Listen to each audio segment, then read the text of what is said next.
Hello, and welcome to Whisper Garden, a quiet corner of YouTube where gentle stories help you slow down, unwind, and drift off to sleep. 2 to 3 times a week, you'll find a new sleepytime tale, told in soft, soothing tones, designed to calm your mind and ease you into restful slumber. If my stories bring you peace or help you rest, please consider liking this video and subscribing to the channel.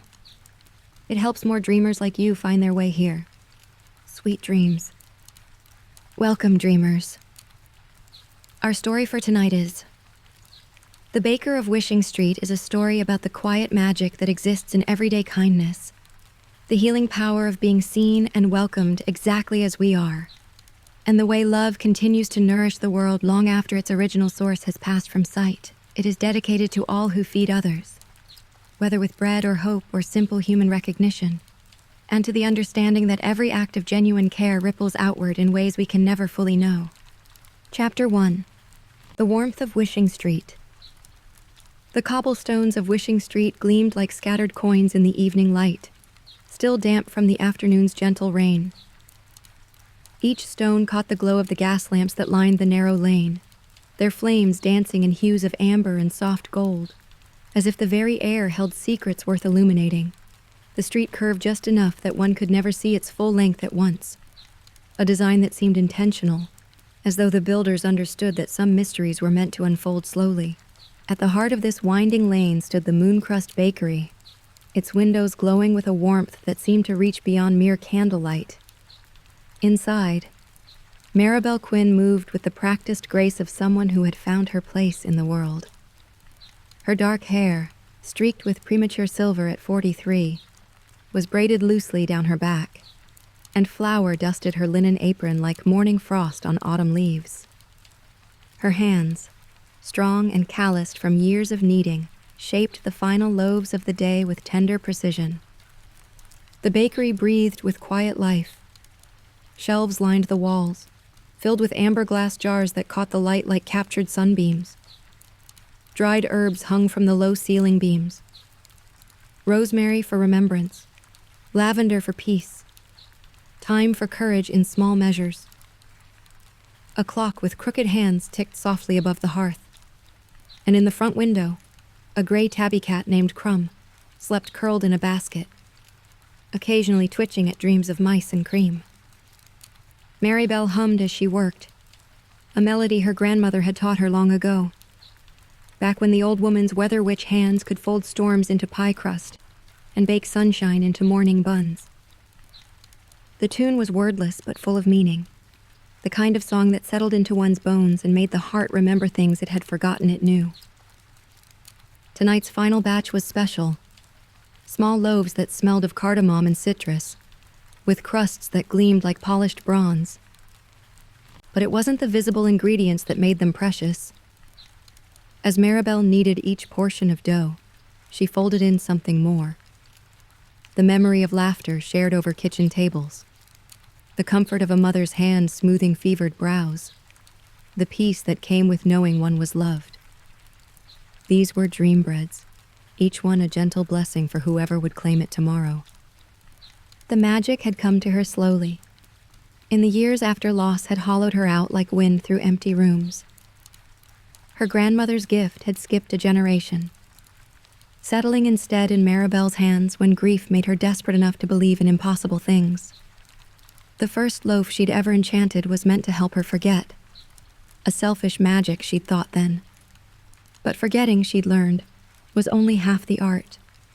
The real gift lay in helping others remember what mattered most. As the evening settled deeper into night, Maribel wiped her hands on her apron and surveyed her work. Tomorrow would bring Mrs. Elliver for her weekly sweetbread, Mr. Fenn for his quiet cinnamon roll, and perhaps young Liza with her uncle if the child's nightmares returned. Each had their unspoken needs, their small hungers that ordinary bread could never fill. The bell above the door chimed softly as a late breeze stirred the street. Through the window, Maribel could see the other shops settling into sleep, the cobbler's modest light, the apothecary's herb garden silvered with moonlight, the bookbinder's sign creaking gently on its chain. Each building on Wishing Street held its own quiet enchantment, she knew. the mirror in the hat shop that occasionally fogged with other people's secrets, the teacups at the cafe that sometimes whispered back when spoken to, the music box in the antique store that played melodies from dreams its listeners hadn't yet dreamed. But it was said, though never loudly and never to strangers, that of all the magic on Wishing Street, the baker's was the gentlest and perhaps the most necessary. For what was life without the comfort of knowing that someone, somewhere, needed love into the very sustenance that kept hearts beating? Maribel extinguished the lamps one by one, leaving only the soft glow of the dying hearth fire. Crumb stirred in his window basket, opening one golden eye to watch her move through the familiar evening ritual. She paused at the door, her hand on the lock, and breathed in the lingering sense of her day's work. Cinnamon and comfort, hope rising like yeast. And underneath it all, the sweet promise of tomorrow's bread. Outside, Wishing Street settled into its evening hush. The gas lamps burned lower, their colored flames shifting from gold to deep amber to the faintest touch of violet. Somewhere in the distance, a night bird called. Not the harsh cry of an owl, but something softer, like a lullaby meant for sleepy children and weary hearts. As Maribel climbed the narrow stairs to her small apartment above the bakery, she paused at the landing window. The view from here showed the full curve of Wishing Street, from the fountain at its beginning to where it disappeared into the grove of silver birch trees at its end. Every window glowed with quiet contentment. Every doorstep seemed to whisper of home. It was a street where stories began and ended, where wishes took root in cobblestone cracks and bloomed into gentle realities. And tomorrow, as always, the baker would be there to nourish whatever grew. The night settled deeper, soft as rising dough, peaceful as the sound of rain on ancient stones.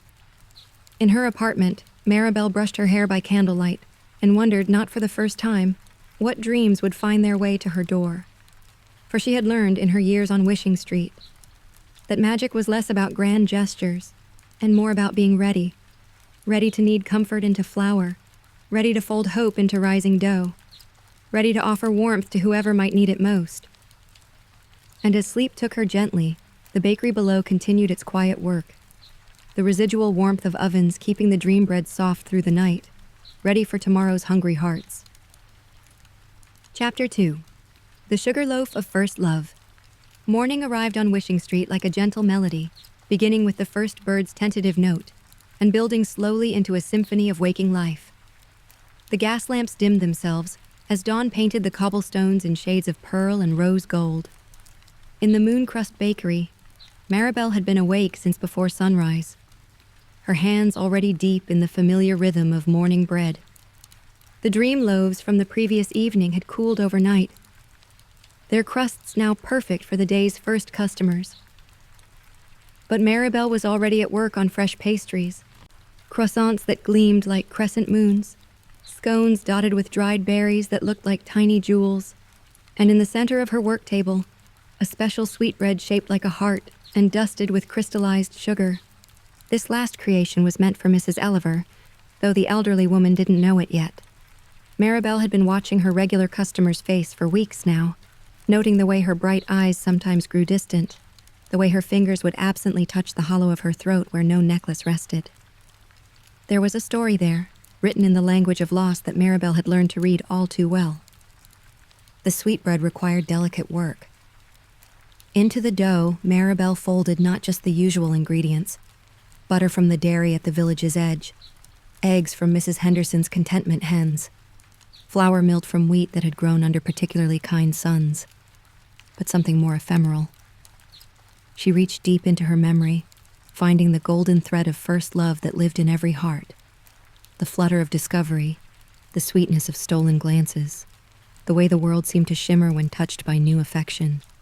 As she kneaded, she hummed that wordless tune her grandmother had taught her, and the dough seemed to glow faintly in response. The magic wasn't flashy. It never was. It was quiet as morning light, subtle as the scent of flowers carried on evening wind.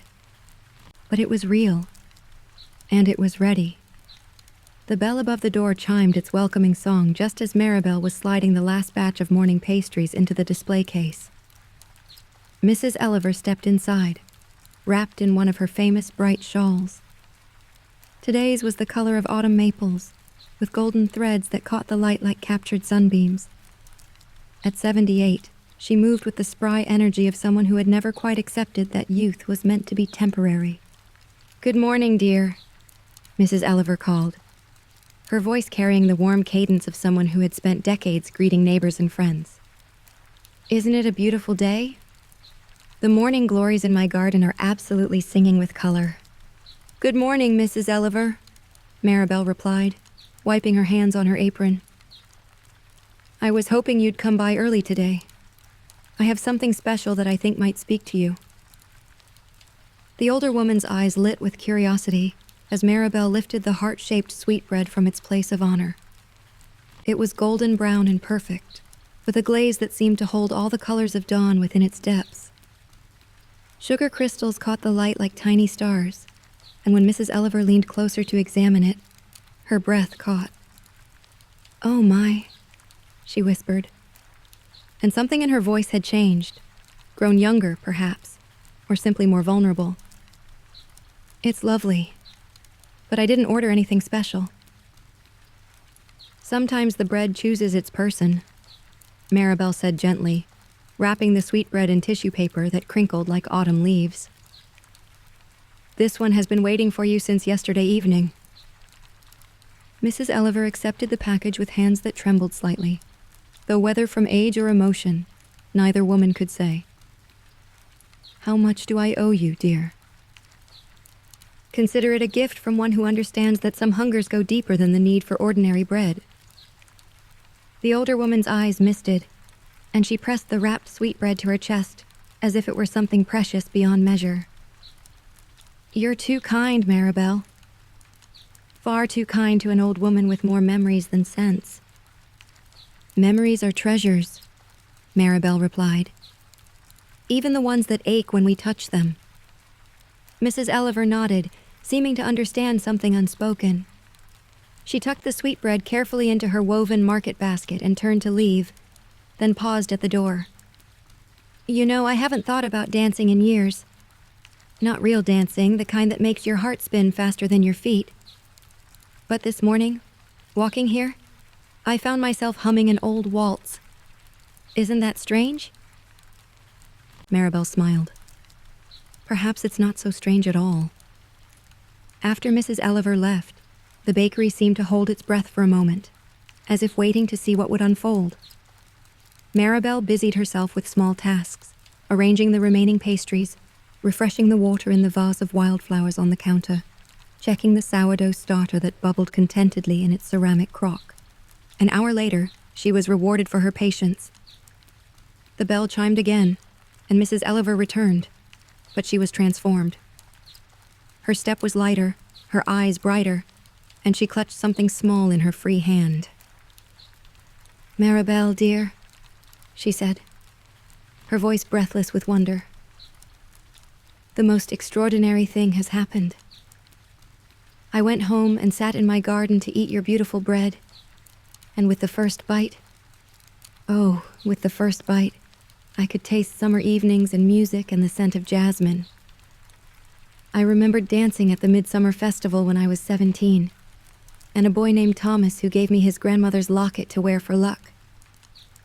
She opened her palm to reveal a small silver locket, tarnished with age but beautiful in its simplicity. "I've had it all these years, tucked away in my jewelry box, but I'd forgotten why it mattered. Thomas left the next spring to work on the merchant ships, and I never saw him again. I thought I'd forgotten him entirely, but your bread brought it all back. The way he laughed, the way he said my name like it was music, the way the world felt possible when I was 17 and dancing under paper lanterns." Tears tracked down her cheeks, but her smile was radiant. "I'm not sad, dear. I'm grateful. I'd forgotten what it felt like to have been so thoroughly, completely loved, even if it was only for one perfect summer. Your bread gave that back to me." Maribel felt her own eyes grow misty as Mrs. Elliver fastened the locket around her neck, where it nestled in the hollow of her throat like it had always belonged there. Thomas sounds like a wonderful young man. He was, Mrs. Elliver agreed. And you know what? I think I might wear this locket every day now.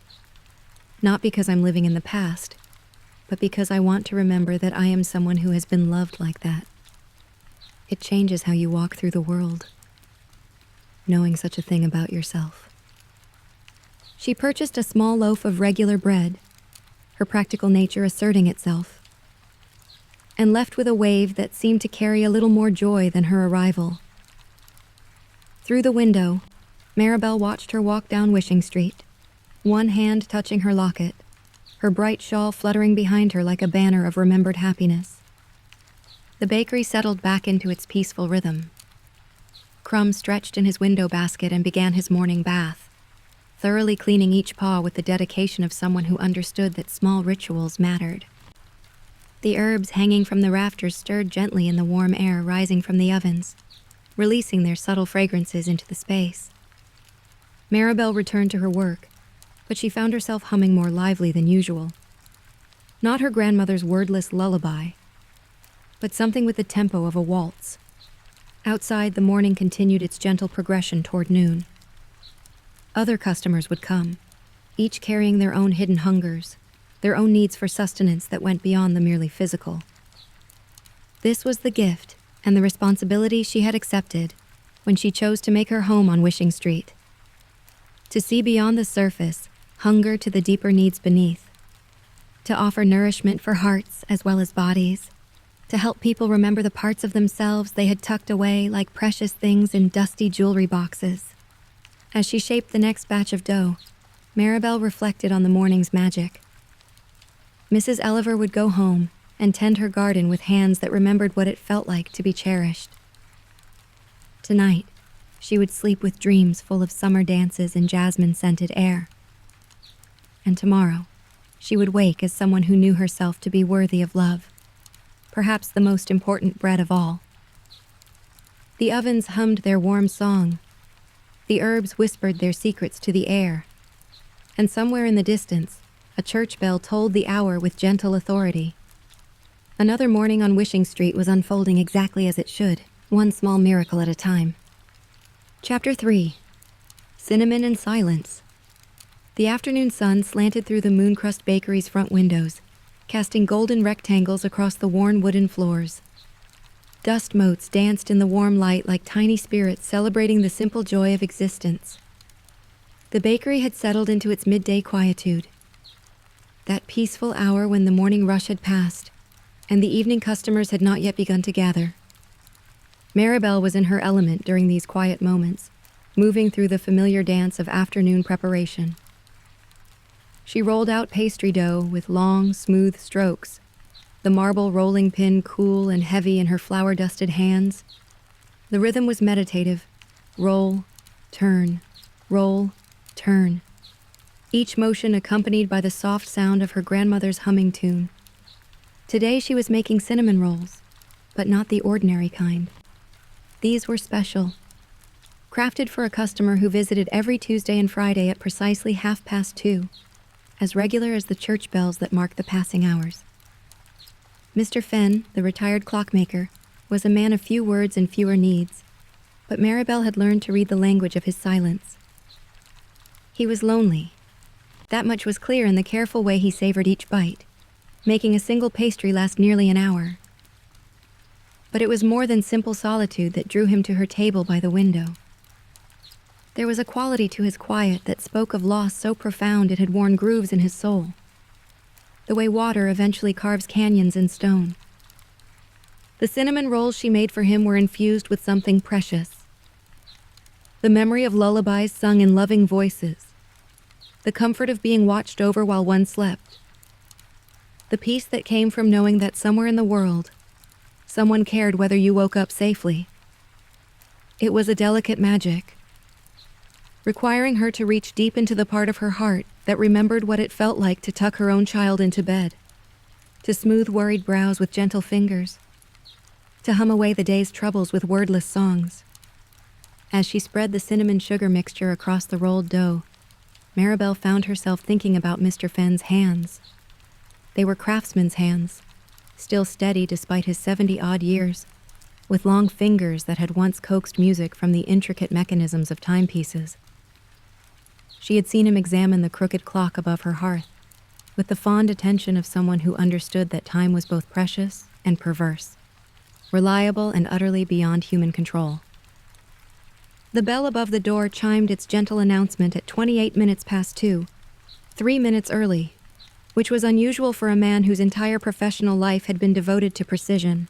Maribel looked up from her work to see Mr. Fenn standing in the doorway, his thin frame silhouetted against the afternoon light.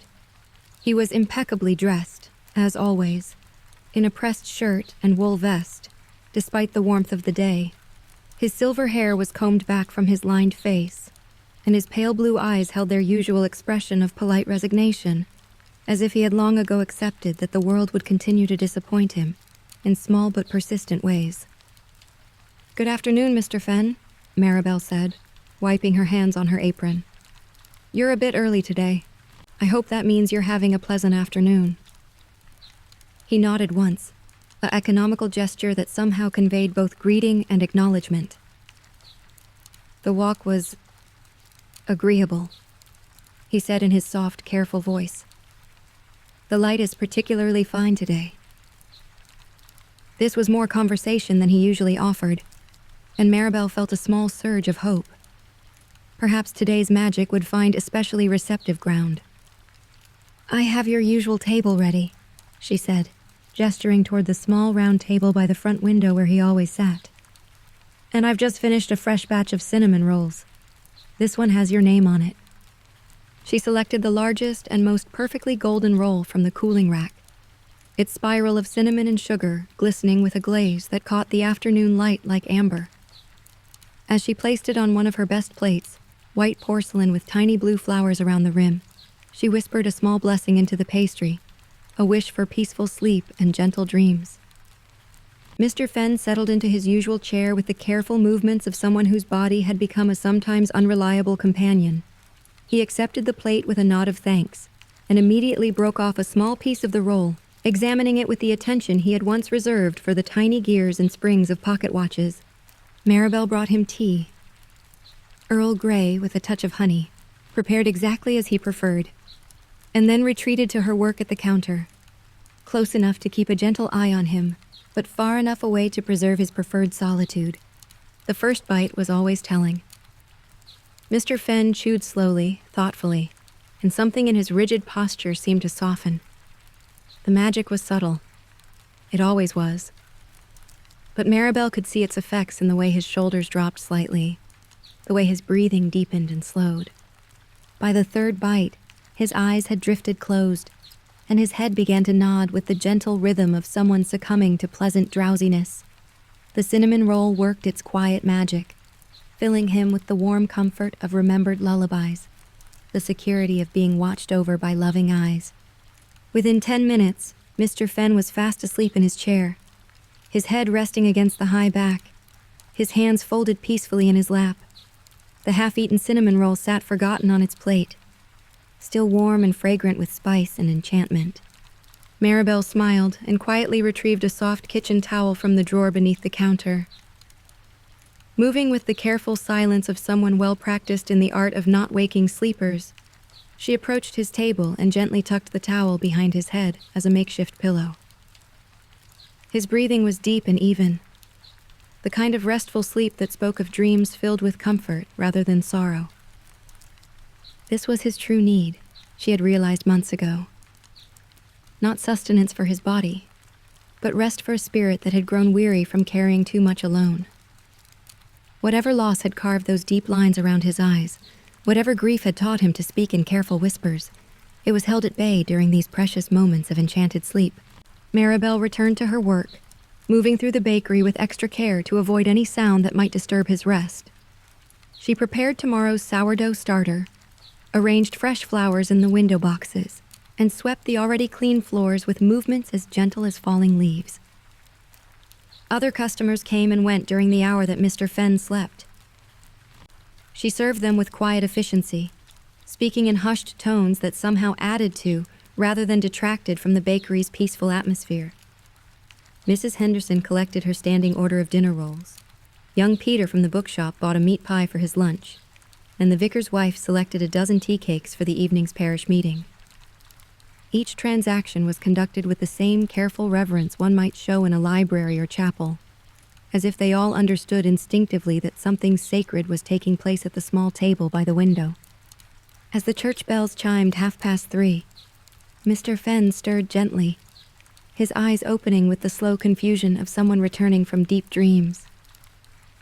He looked around the bakery as if seeing it for the first time, his gaze soft and wondering. "I seem to have dozed off," he said, his voice carrying an unusual note of surprise. "How terribly rude of me." "Not at all," Maribel assured him, approaching his table with a fresh cup of tea. "The afternoon was made for resting. I hope you had pleasant dreams." He considered this question with the same careful attention he gave to all things.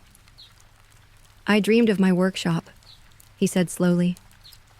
"The old one, from before I retired. I could hear all the clocks ticking in harmony, keeping perfect time together.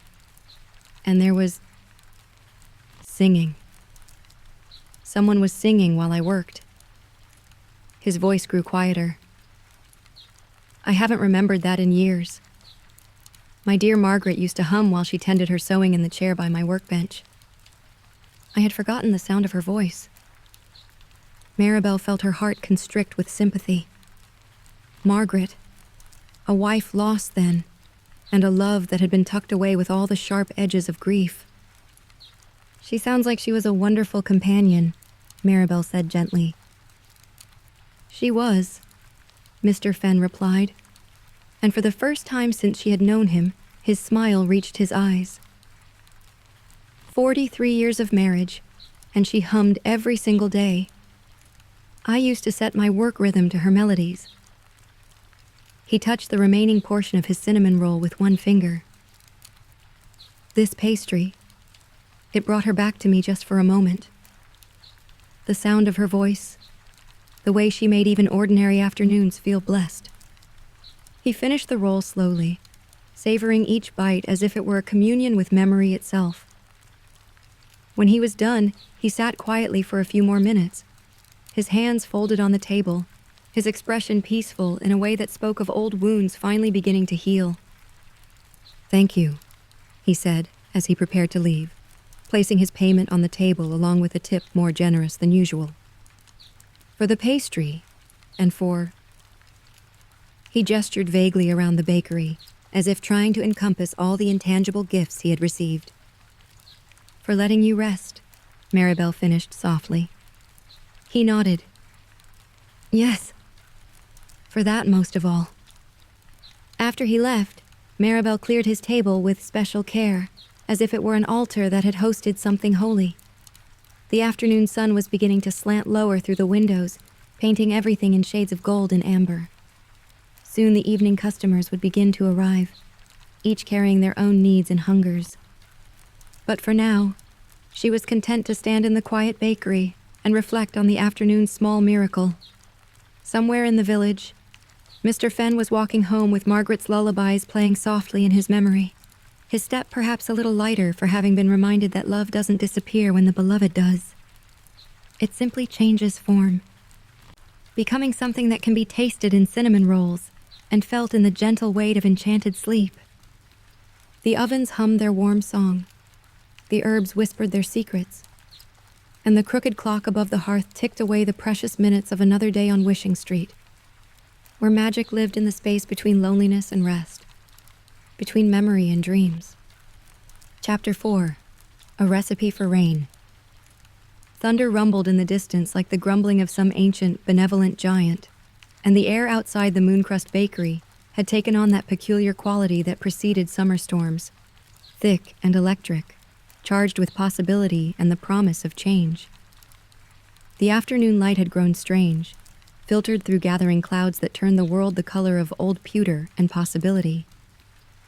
Inside the bakery, Maribel moved through her preparations with the focused energy of someone who understood that storms brought their own particular hungers.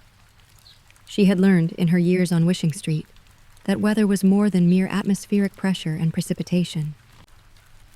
It was emotion made manifest, and those sensitive to such things often found themselves in need of special comfort when the sky grew restless. Today she was expecting Liza and her Uncle Tom. The 7-year-old had been having nightmares lately. Her uncle had mentioned it during his last visit, speaking in the careful way adults used when discussing children's fears, as if acknowledging them too directly might give them power. Liza was afraid of storms, but more than that, she was afraid of the dark spaces in her own mind, where worries lived and grew like weeds in untended gardens. The honey cookies Maribel was preparing were delicate work, requiring her to balance sweetness with magic, comfort with the kind of strength that helped small souls weather life's inevitable tempests. Into the dough she folded crystallized ginger for courage, lavender honey from the beehives that lived in Mrs. Henderson's orchard, and something more ephemeral, the memory of being held safely while storms raged outside. The knowledge that somewhere in the world there were adults whose entire purpose was to stand between children and the things that frightened them. As she rolled the dough thin and cut it into star shapes with her grandmother's old cookie cutters, Maribel hummed a different tune than her usual wordless melody. This was a lullaby with words, though she sang it so softly that the words became more feeling than sound. Sleep, little starlight. Rest your weary head. The thunder's just the sky's own voice, singing you to bed. Dream of morning sunshine, dream of gentle rain. All storms pass over. Peace will come again. Each cookie was dusted with sugar crystals that caught the strange afternoon light like tiny captured stars. These weren't ordinary sugar crystals. Maribel had made them herself, dissolving sugar in water that had been blessed by moonlight and letting it slowly crystallize while she whispered protective charms over the mixture. The result was sugar that sparkled with more than mere light, each crystal holding a small wish for peaceful sleep and sweet dreams. The first fat raindrops began to spatter against the bakery windows, just as Maribel was sliding the final tray of cookies into the oven. The storm was arriving ahead of schedule, bringing with it the wild energy that made children restless and animals seek shelter. Through the glass, she could see people on Wishing Street quickening their steps, clutching hats and parcels as the wind began to pick up. The bell above the door chimed with unusual urgency as Uncle Tom burst inside, his coat already dotted with raindrops and his normally cheerful face tight with concern. Behind him, barely visible in the circle of his protective embrace, came Liza, a small figure with enormous eyes and golden hair that stuck up in anxious cowlicks. Maribel, thank goodness you're still open, Tom said, slightly out of breath. The storm came up so quickly, and Liza, well, she heard the thunder starting and... He looked down at his niece with the helpless expression of someone who would gladly fight dragons, but found himself defenseless against a child's fears. Liza peeked out from behind her uncle's coat, her small face pale and pinched with worry. She was clutching a worn stuffed rabbit that had clearly seen many storms and adventures, its brown fur faded to the color of autumn leaves. "Hello, sweetheart," Maribel said, crouching down to Liza's eye level.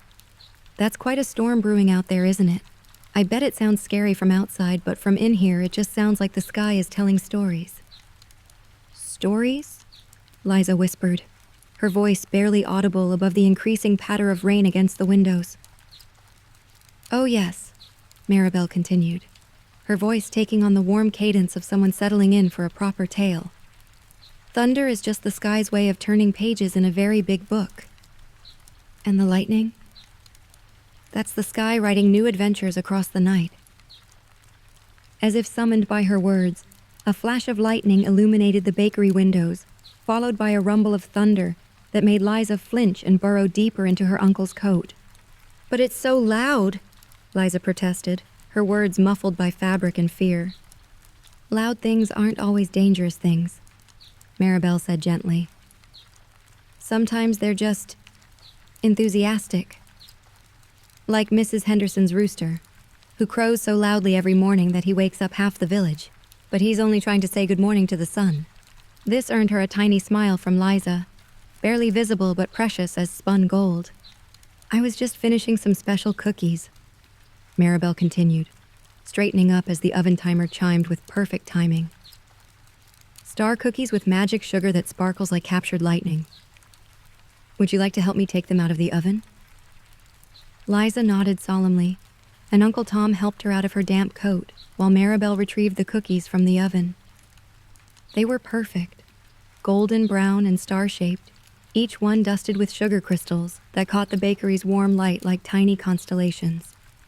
"They're beautiful," Liza breathed, her fear momentarily forgotten in the face of such obvious magic.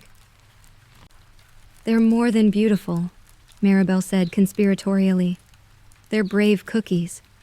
Each one is filled with starlight and the kind of courage that helps people sleep peacefully, even when the sky is having big feelings." She selected the most perfectly star-shaped cookie and placed it on a small plate painted with moons and constellations. As she handed it to Liza, she leaned close and whispered, "This one has your name on it. Can you see how it sparkles just for you?" Liza examined the cookie with the serious attention of someone evaluating a precious gift. The sugar crystals did indeed seem to sparkle with particular enthusiasm, as if they had been waiting specifically for her small hands to hold them. "How does it work?" she asked, her scientific curiosity beginning to overcome her storm fear. "Well," Maribel said, settling into the explanation with the gravity it deserved. "You hold it close to your heart first, so it can learn the sound of your heartbeat. Then you make a wish for sweet dreams. And then, this is the important part, you eat it very slowly, letting each bite fill you up with starlight and peace." Outside, the storm was gaining strength. Rain lashed against the windows in sheets, and the wind howled around the corners of the buildings on Wishing Street like a wild thing seeking shelter. But inside the bakery, all was warmth and golden light and the sweet scent of honey cookies fresh from the oven. Liza followed Maribel's instructions exactly, pressing the cookie to her small chest and closing her eyes tight with concentration. Her lips moved silently as she made her wish, and when she opened her eyes again, they seemed calmer, less wide with worry. She took her first bite and her expression changed entirely. Wonder replaced fear as the cookie's magic worked its gentle way through her system, honey sweetness touched with the warm spice of crystallized ginger, but underneath it all, something that tasted like safety itself, like being wrapped in the most comfortable blanket while rain drummed peacefully on the roof above. "It tastes like being tucked in," Liza said in amazement. "And like Mama singing goodnight songs." Uncle Tom's eyes misted at this.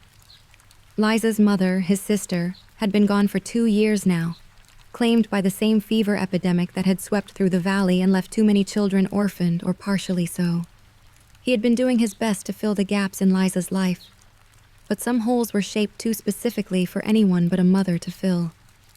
"Your Mama sang the most beautiful goodnight songs," he said softly. "I bet she's still singing them, somewhere where the music never stops." As Liza continued to eat her cookie, her body began to relax in the way children do when they feel truly safe. The sugar crystals worked their gentle magic, each one carrying a small piece of starlight directly to the places in her heart where fear liked to hide. The storm outside seemed to fade to background noise, its wild energy transformed into something almost comforting. A lullaby sung by wind and rain, a percussion section of thunder that kept time with her sleepy heartbeat. Maribel began to hum as she moved around the bakery, tidying and preparing for the storm's duration.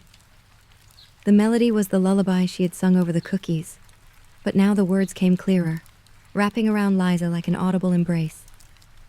"Sleep, little starlight, rest your weary head. The thunder's just the sky's own voice, singing you to bed."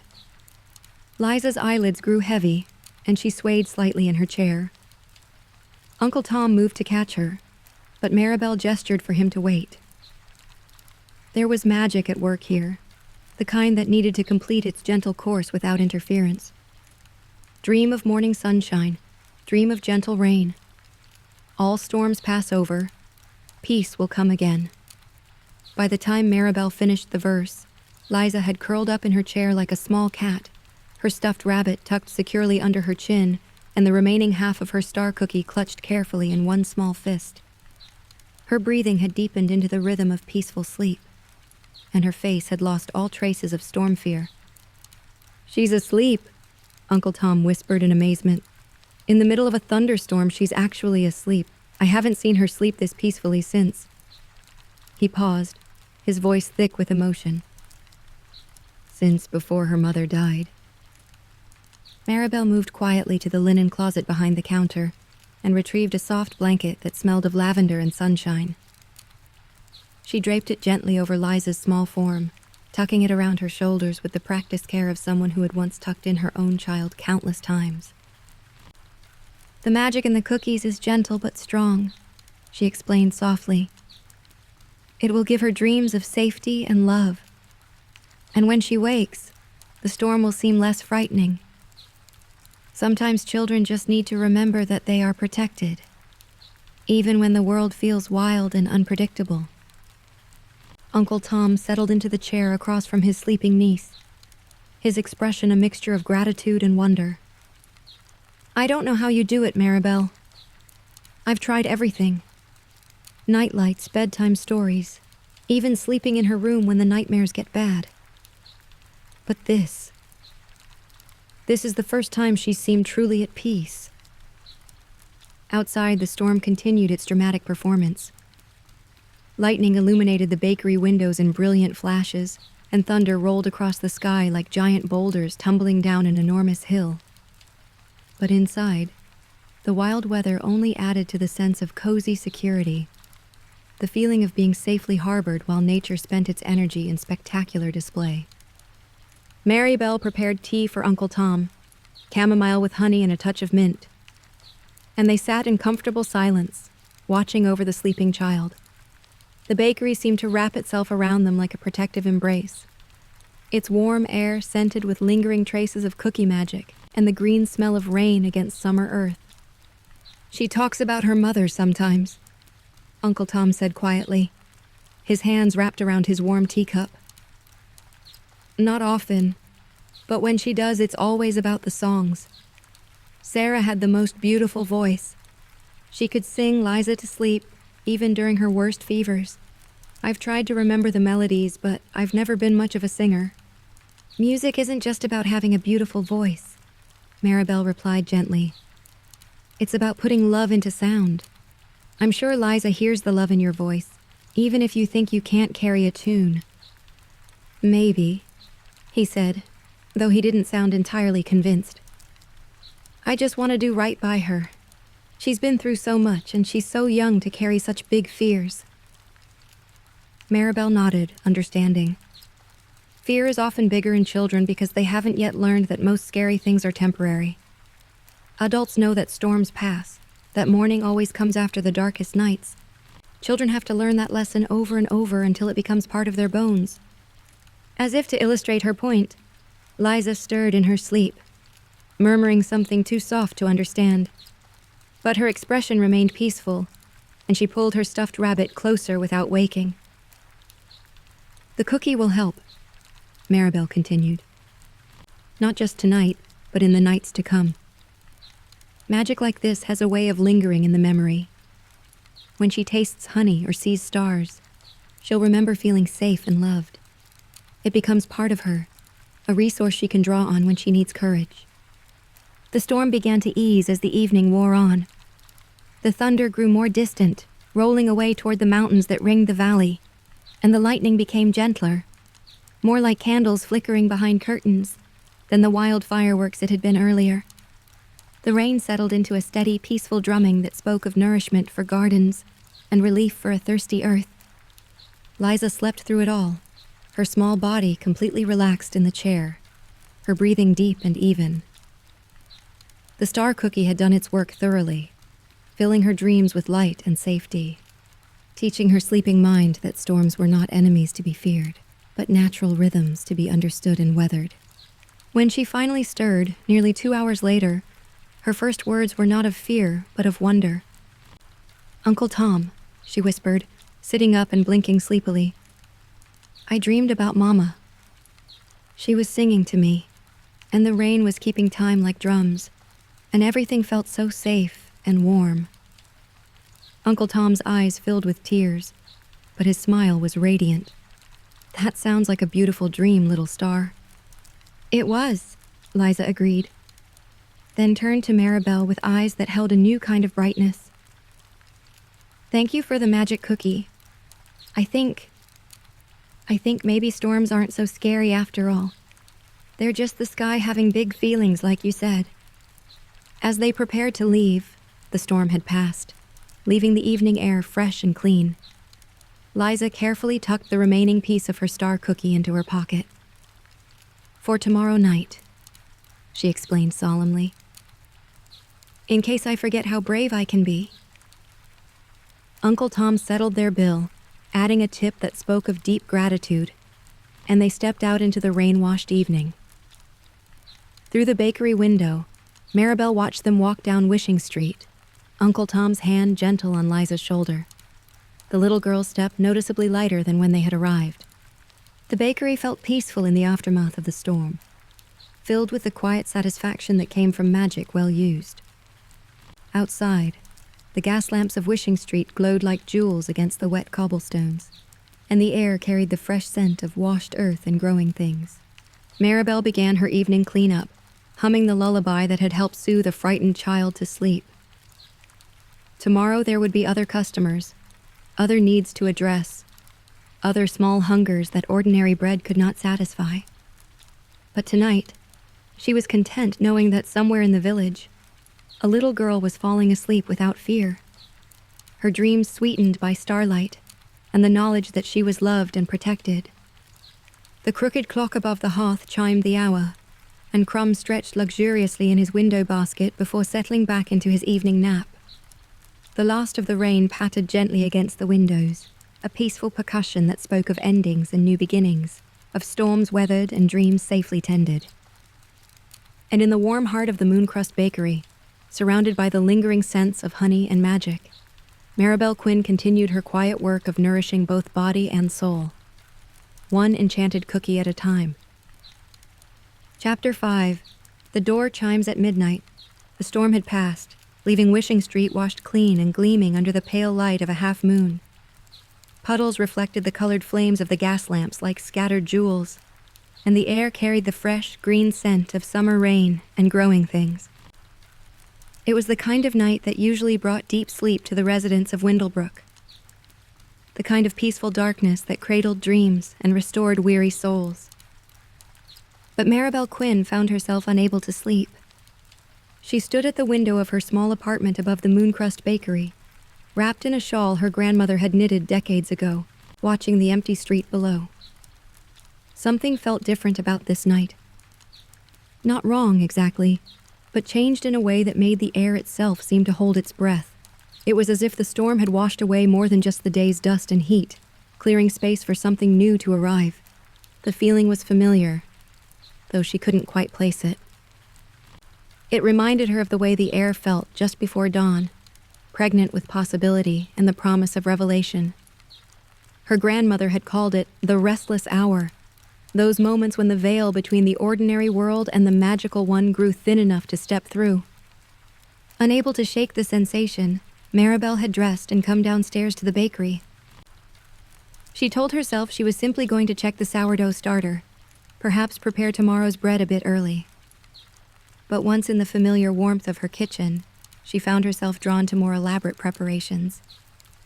She'd been baking for 3 hours now, not the usual morning breads, but experimental loaves, each one an attempt to capture something she couldn't quite name.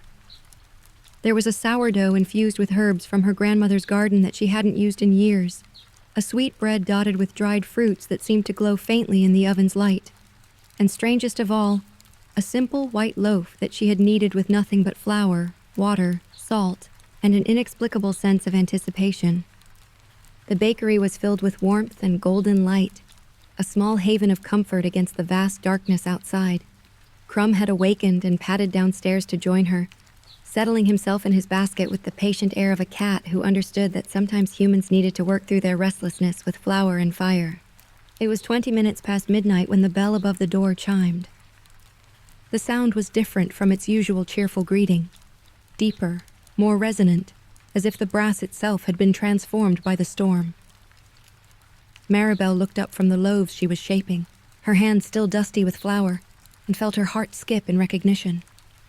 This was the moment she had been waiting for, though she hadn't known it until now.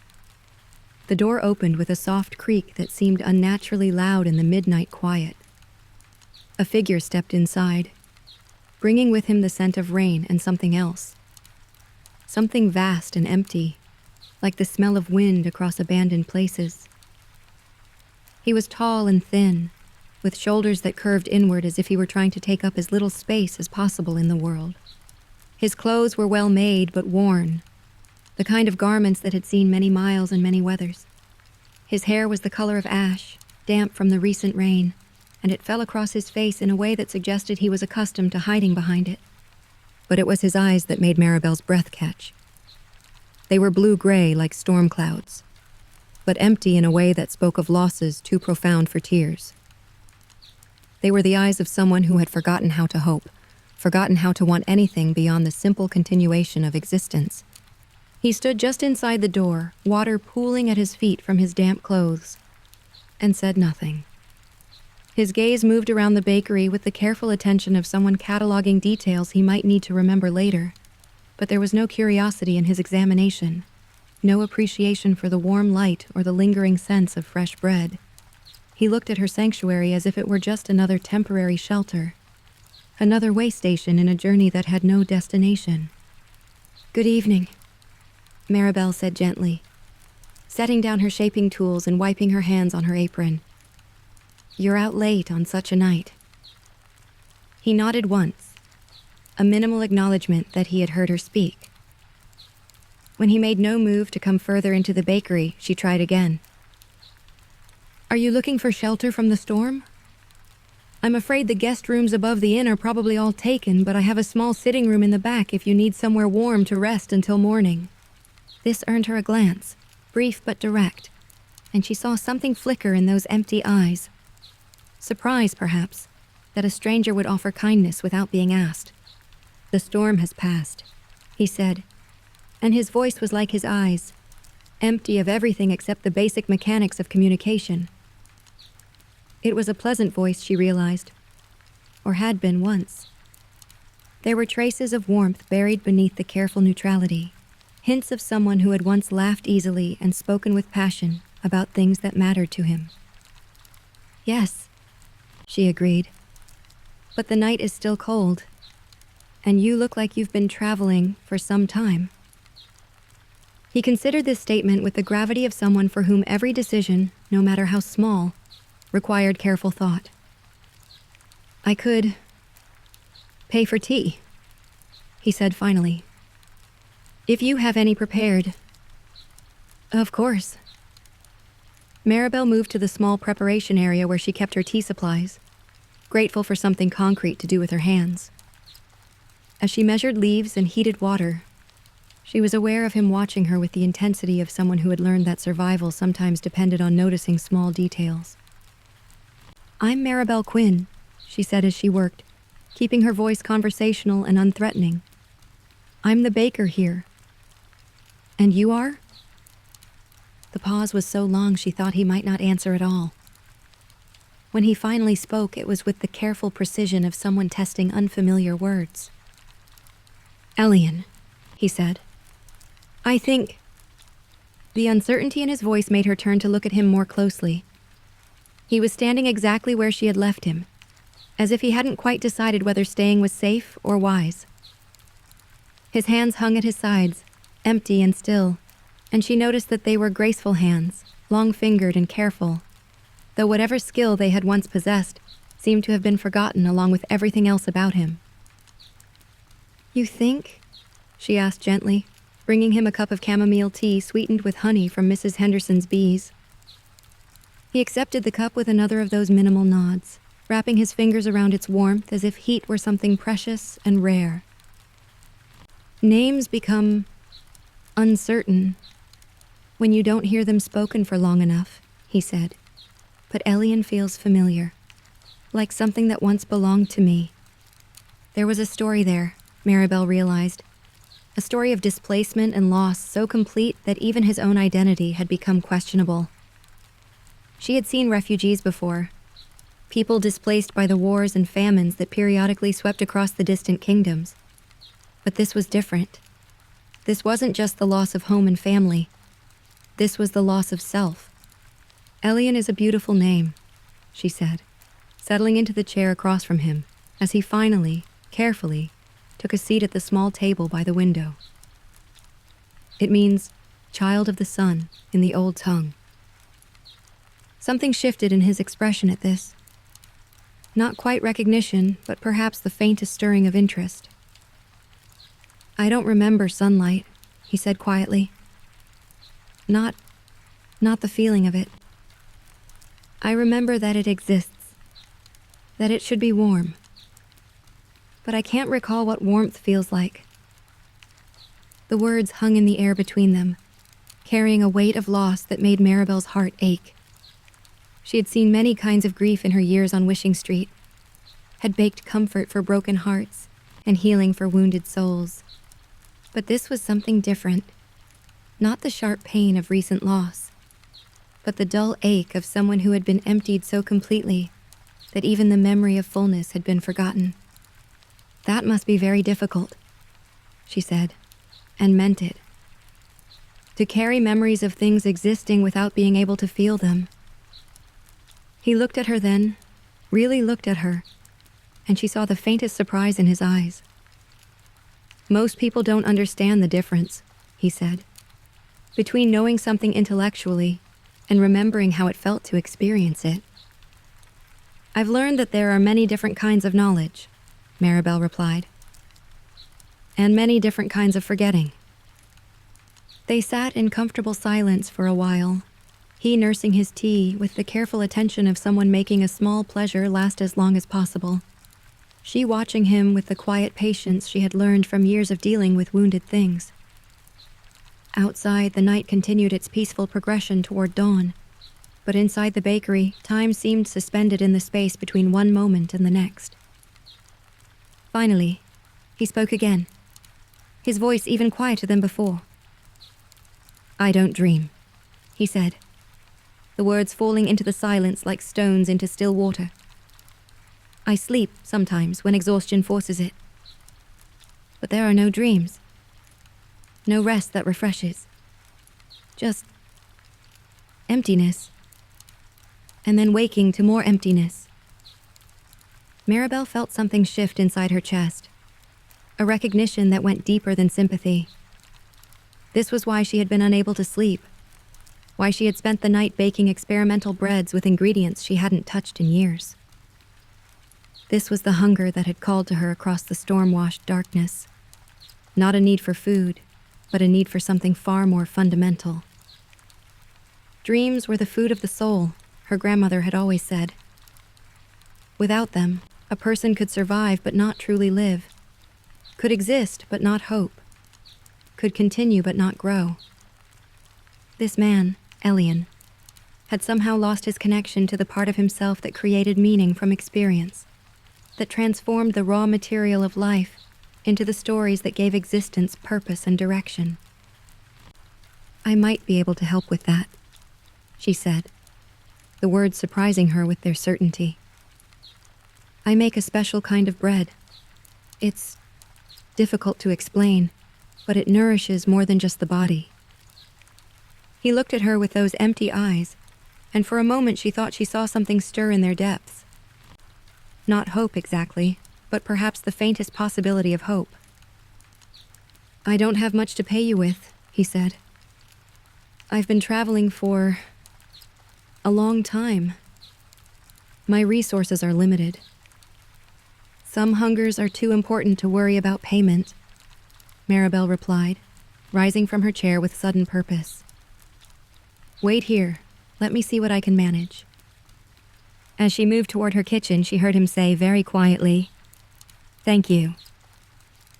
The words carried more weight than their simplicity suggested, as if gratitude were another half-remembered skill he was trying to relearn. And as Maribel began to gather ingredients for the most important bread she would ever attempt to bake, she found herself humming her grandmother's wordless melody, the tune that had always meant that magic was stirring, that healing was beginning, that even the most broken things could sometimes be made whole again. The night was no longer empty. It was full of possibility, full of the potential for transformation that lived in the space between meeting a stranger and recognizing them as someone who had always been meant to find their way to your door. Chapter 6. A Loaf Without Yeast. Dawn was still hours away when Maribel began what would prove to be the most challenging bake of her life. She had sent Elian to rest in the small sitting room behind the bakery. Not that he would sleep, he had assured her with that careful emptiness in his voice, but at least he could be warm and dry while she worked.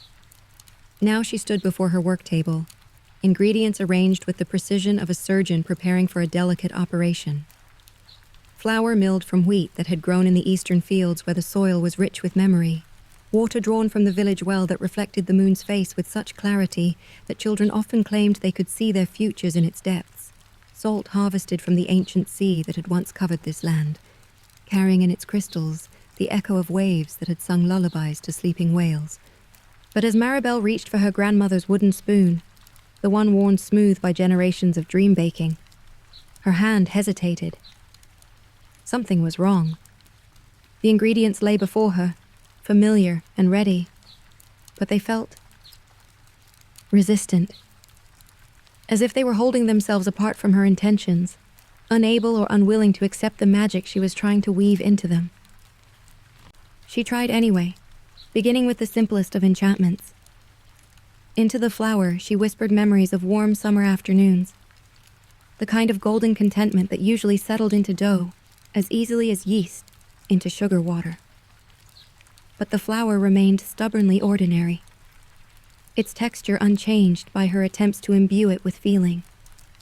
The water was equally uncooperative. She had used this well water hundreds of times before, had felt it respond to her grandmother's old words of blessing, like a friend recognizing a familiar song. Tonight it remained nothing more than water, clear, tasteless, and utterly mundane. Even the salt, usually the most receptive to magical intentions, refused to hold the dreams she tried to fold into its crystalline structure. It was as if the very elements of bread-making had conspired to remind her that some hungers were too vast to be satisfied by ordinary means. Maribel sat back on her stool, flour dusting her hands, and confusion furrowing her brow. In all her years of dream baking, she had never encountered ingredients that simply refused to cooperate. Her magic wasn't forceful. It was gentle, persuasive, working with the natural properties of grain and water and salt, rather than against them. But tonight, nothing wanted to be anything other than exactly what it appeared to be. "Because he has no dreams to anchor the magic to," she murmured aloud, the realization settling over her like a heavy cloak. The bread can only give back what already exists in some form within the person who eats it. But if there's nothing there... She thought of Elian, sitting in her small back room with his storm-colored eyes and his careful emptiness. He wasn't just sad or grieving. Those were emotions that, however painful, still contained the seeds of their own healing. He was genuinely hollow, a person-shaped space where a soul had once lived. Her magic worked by awakening dormant feelings, by calling forth memories that had been buried but not destroyed. But you couldn't awaken what had been completely erased. Still, she couldn't simply give up. The night had called to her for a reason, had pulled her from her bed and set her to baking in the deep hours when magic was strongest. There had to be something she could do. Some way to reach across the void that had swallowed this traveler's capacity for dreams. She began again, but this time she approached the task differently. Instead of trying to infuse the ingredients with external magic, she simply baked, allowing her hands to work with the familiar rhythm of kneading, her voice to hum the melodies that had always accompanied her grandmother's bread making, her heart to pour its own store of love and hope into the process without expecting the dough to transform in response. The result was the most ordinary loaf she had made in years. It was well crafted, certainly. Her technique was too practiced to produce anything less than technically perfect bread. But it held no dreams, no comfort beyond the basic satisfaction of hunger appeased. It was bread, as bread had been made for thousands of years, before anyone thought to fold magic into the mixing. When she pulled it from the oven, golden brown and fragrant with the simple pleasure of grain transformed by fire, Maribel found herself oddly moved by its ordinariness. There was something honest about it, something humble and real in a way that even her most successful magical loaves sometimes lacked. This bread made no promises beyond nourishment. It offered no transformation beyond the basic alchemy of flour becoming sustenance. She sliced it while it was still warm, the crust crackling with the song that all good bread sang when cut with a sharp knife. The inside was perfect. Tender crumb, even texture, the kind of bread that would taste exactly as bread should taste, no more and no less. Elian emerged from the sitting room as she was arranging the slices on a plate. He moved with the careful quiet of someone accustomed to making himself as unobtrusive as possible, his presence so deliberately minimal that she might not have noticed him if she hadn't been listening for his approach. "I'm sorry," he said, his voice carrying the same neutral emptiness as before. "I didn't mean to disturb your work.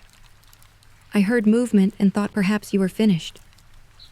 "I am finished," Maribel replied, gesturing to the simple loaf on her cutting board.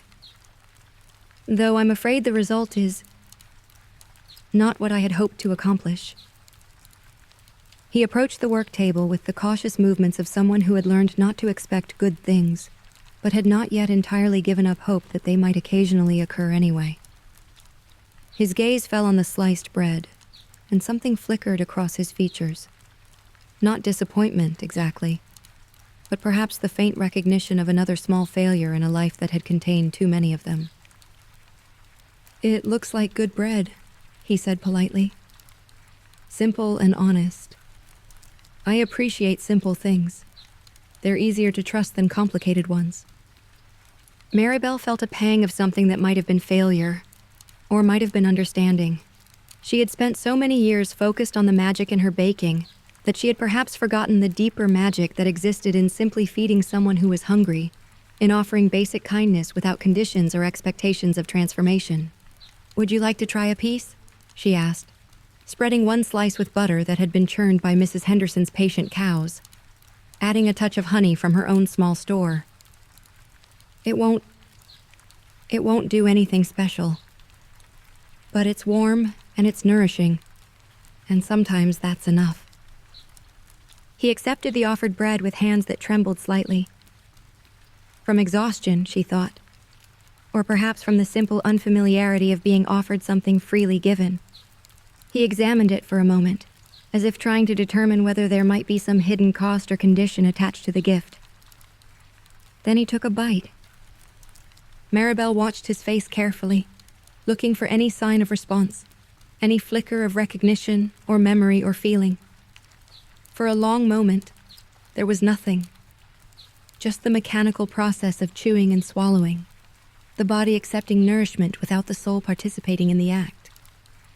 But then, as he swallowed the first bite and reached for a second, she saw something shift in his expression. Not awakening exactly, but perhaps the faintest stirring of presence. As if the simple act of eating bread that had been made with care, even ordinary care, was reminding his body of what it felt like to be inhabited by a soul. "It's good," he said, and there was a note of surprise in his voice, as if goodness were something he had forgotten could exist without complication. "It tastes like..." He paused, searching for words to describe something he couldn't quite grasp. "Like someone cared about making it properly." "I did care," Maribel said simply. "Even when the magic wouldn't work, I cared about making good bread." He nodded. understanding passing between them like a small gift exchanged in the darkness. They sat together in the pre-dawn quiet, sharing the simple bread and the complicated silence that surrounded it. Outside, the first birds were beginning to stir, though true dawn was still an hour away. "I've been traveling for a long time," Elian said eventually, his voice barely above a whisper. "I don't remember when I started, or why. I know there was a reason once, something I was running from, or running toward. But the reason is gone now, and I just continue. Because stopping feels more frightening than moving, even when I don't know where I'm going." Maribel nodded, recognizing the particular exhaustion that came from motion without purpose, from existing without living. "Sometimes continuing is the bravest thing we can do," she said, "even when we can't remember why we're being brave." "Is it brave?" he asked, and there was genuine curiosity in the question. "Or is it just stubbornness? The refusal to lie down and stop breathing?" "Maybe they're the same thing," Maribel replied. "Maybe the difference is less important than the fact that you're still here, still able to taste good bread and recognize kindness when it's offered to you." He considered this while finishing his slice, his movements gaining slightly more substance as the bread settled into his empty stomach. "You said you make special bread. Dream bread. But this..." He gestured to the simple loaf between them.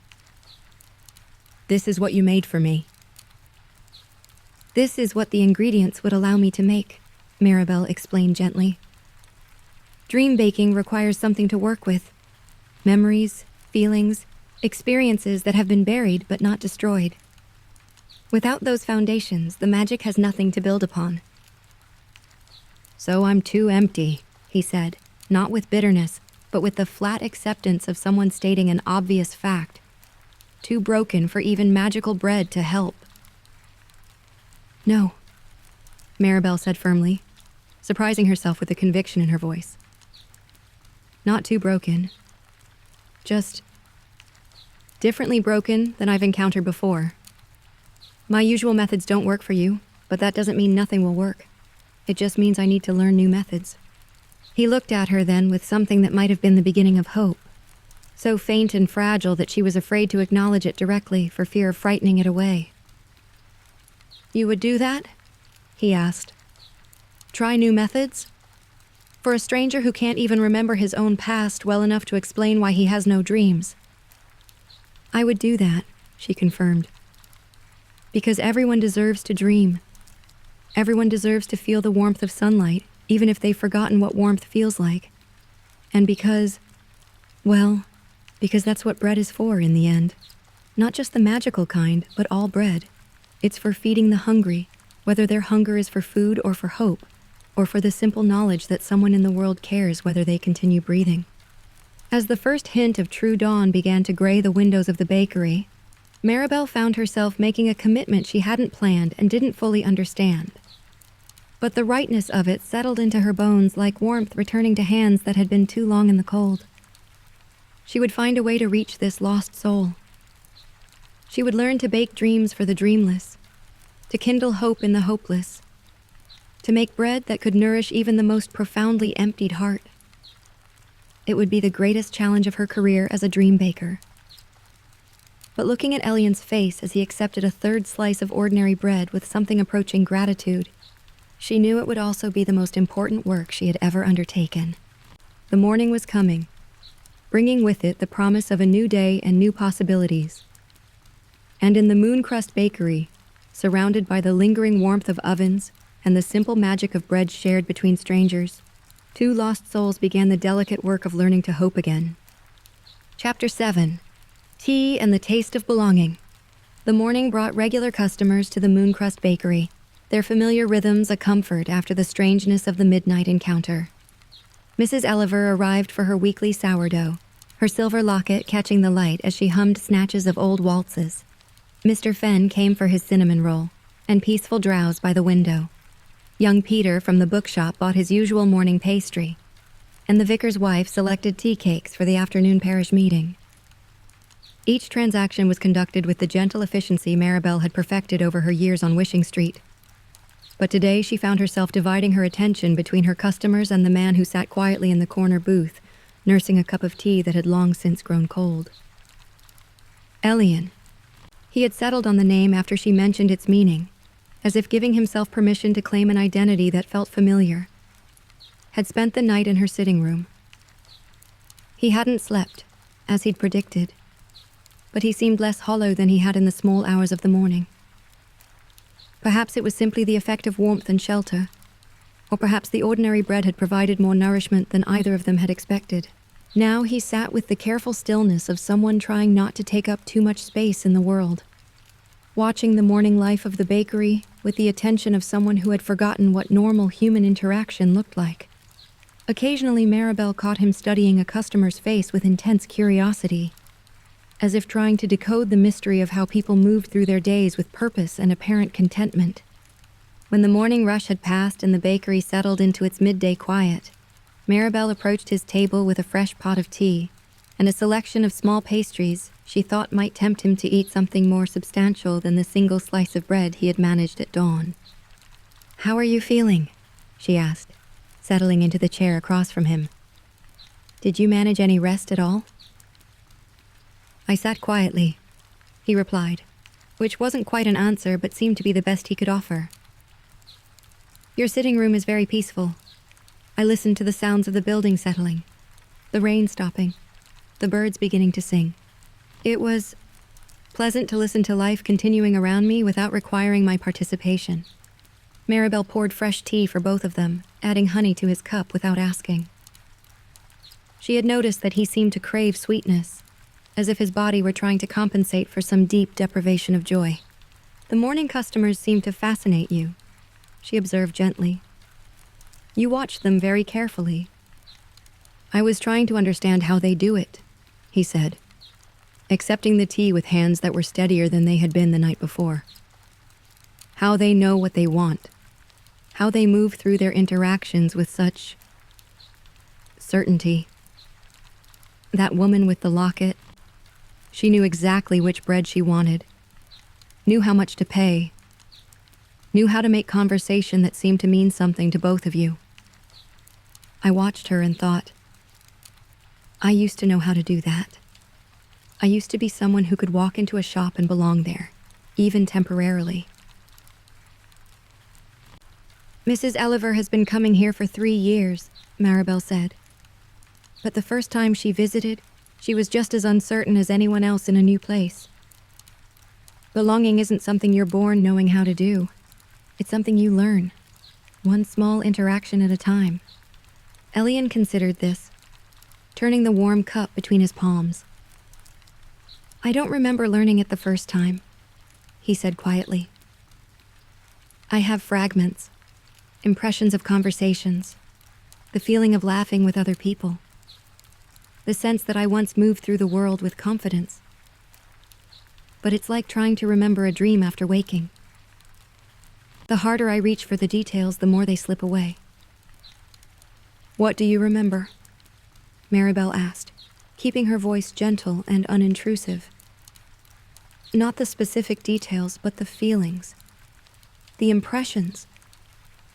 He was quiet for so long that she thought he might not answer. When he finally spoke, his voice was barely above a whisper. "Water," he said. "I remember the sound of water, not rain, but something larger. Waves, maybe, or a river, and music. Not specific songs, but the feeling of music being important somehow. And..." He paused, his brow furrowing with the effort of reaching into the darkness of his lost past. "Warmth. Not the warmth of fire or sunlight, but the warmth of being, welcomed, of having a place where I was expected to be." "Those are beautiful memories," Maribel said softly. "Even if they're incomplete." "Are they memories, though?" Elian asked, looking at her with those storm-gray eyes. "Or are they just wishful thinking? Sometimes I can't tell the difference between what I remember and what I wish I could remember." Before Maribel could answer, the bell above the door chimed, and Uncle Tom entered with Liza at his side. The little girl looked remarkably different from the frightened child who had hidden behind her uncle's coat the day before. Her golden hair was neatly braided, her eyes bright with curiosity rather than fear, and she carried herself with the particular confidence of a child who had recently discovered her own capacity for bravery. "Good afternoon, Maribel," she called out cheerfully, then stopped when she noticed Elian sitting at the corner table. Her natural childhood curiosity overrode any adult sense of propriety, and she studied him with the frank interest of someone too young to pretend not to be fascinated by strangers. "Hello," she said to him directly, with the simple courtesy her uncle had taught her. "I'm Liza. Are you visiting our village?" Elian looked startled by the direct address, as if he had grown so accustomed to being invisible that the simple acknowledgement of his presence was unexpected. For a moment he seemed at a loss for how to respond to a child's uncomplicated friendliness. Yes," he managed finally. "I'm visiting. My name is Elian." "That's a nice name," Liza declared with the absolute authority of a 7-year-old pronouncing judgment on the world. "It sounds like music. Are you staying at the inn? Mr. Patterson makes the best porridge in the village, but Maribel makes the best everything else." This earned a small smile from Elian, the first genuine expression Maribel had seen cross his face. It was tentative and brief, but unmistakably real. "I'm still deciding where to stay," he said. "But Maribel has been very kind to me." "She's kind to everyone," Liza agreed matter-of-factly. "Yesterday she made me special cookies that helped me not be afraid of the storm. They tasted like starlight and being tucked in by someone who loves you." Uncle Tom approached the table with an apologetic smile. "I'm sorry. Liza is being rather forward today. She's had a good day, and it's made her even more social than usual." "She's perfectly fine," Maribel assured him, rising to serve them. "I think we could all use a little more of Liza's directness in our lives. What can I get for you today?" As she prepared their usual order, honey cakes for Liza, coffee, and a meat pie for Uncle Tom, Maribel was aware of Elian watching the interactions with that same intense attention he had shown the morning customers.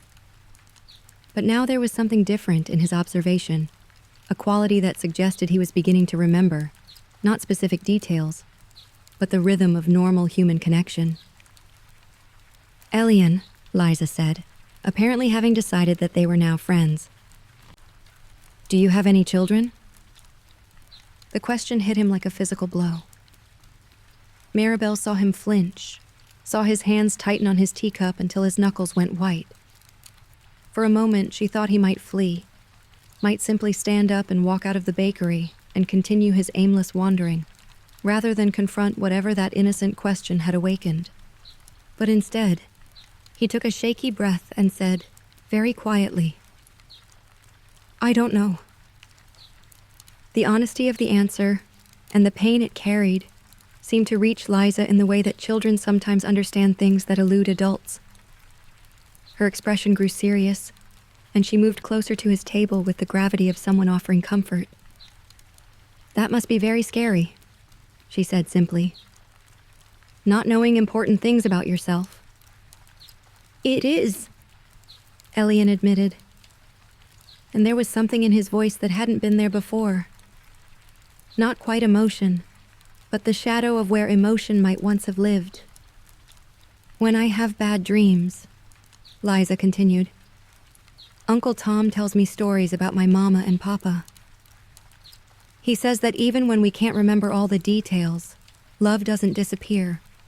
It just changes shape, like water becoming ice or steam. Maybe your love for your children is still there, even if you can't remember their faces." The silence that followed was profound. Uncle Tom looked like he wanted to intervene, to perhaps redirect his niece's innocent but probing observations. But something in Elian's face stopped him. The man was listening, truly listening, to a child's wisdom with the attention of someone who had been offered a lifeline he hadn't known he needed. That's a beautiful way to think about it, Elian said finally. Thank you, Liza. She beamed at him, pleased to have been helpful, then turned her attention to the honey cake Maribel had placed before her. But the moment had changed something in the bakery's atmosphere. The careful distance Elian had maintained from the world around him seemed to have cracked slightly, allowing the first tentative threads of connection to take root. As the afternoon wore on and other customers came and went, Elian began to participate more actively in the life of the bakery. He listened to conversations without the detached observation of an outsider studying foreign customs. When Mrs. Henderson stopped by to discuss her standing order for the upcoming Harvest Festival, he actually asked a question about the celebration, his voice carrying the first hints of genuine curiosity. When Mr. Fenn arrived for his usual cinnamon roll and afternoon nap, Elian watched with understanding rather than bewilderment as the old man settled into his familiar ritual of peaceful sleep. He comes here to rest, Elian observed to Maribel during a quiet moment. Not just his body, but something deeper. Yes, Maribel agreed. Sometimes we all need a place where we can let our guard down completely, where we can trust that someone else will keep watch while we find peace. I had forgotten that such places could exist, Elian said. That people could be safe enough to sleep in the presence of strangers. You slept last night, Maribel pointed out gently. In my sitting room. Perhaps you trusted more than you realized. He considered this, and she saw something shift in his expression. Not quite recognition, but a tentative willingness to consider the possibility that trust, like memory, might return gradually rather than all at once. As the day moved toward evening, Maribel began her preparations for closing. She cleaned the display cases, updated her inventory notes, and began mixing dough for tomorrow's early breads. Elian helped without being asked, clearing tables and wiping down surfaces with the careful attention of someone who understood the value of useful work. You don't have to do that, Maribel told him as he swept the floor with thorough precision. I want to, he replied simply. It feels good to be useful, to contribute something, even if it's small. When the last customer had gone and the bakery was ready for tomorrow, they sat together at the small table by the window, sharing a simple dinner of bread and cheese and tea. Outside, Wishing Street was settling into its evening rhythm, the gas lamps beginning to flicker to life as dusk painted the cobblestones in shades of purple and gold. I've been thinking about what Liza said, Elian said as they watched the night descend. About love changing shape, but not disappearing. I think I can feel something like that. Not memories exactly, but places in my heart where love used to live. Empty spaces that are shaped like specific people. That's more than you had yesterday, Maribel observed. Yes, he agreed. Yesterday I felt nothing but emptiness.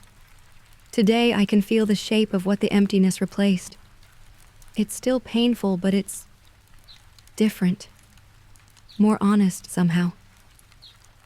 Grief is often more honest than numbness, Maribel said. Even when it hurts more.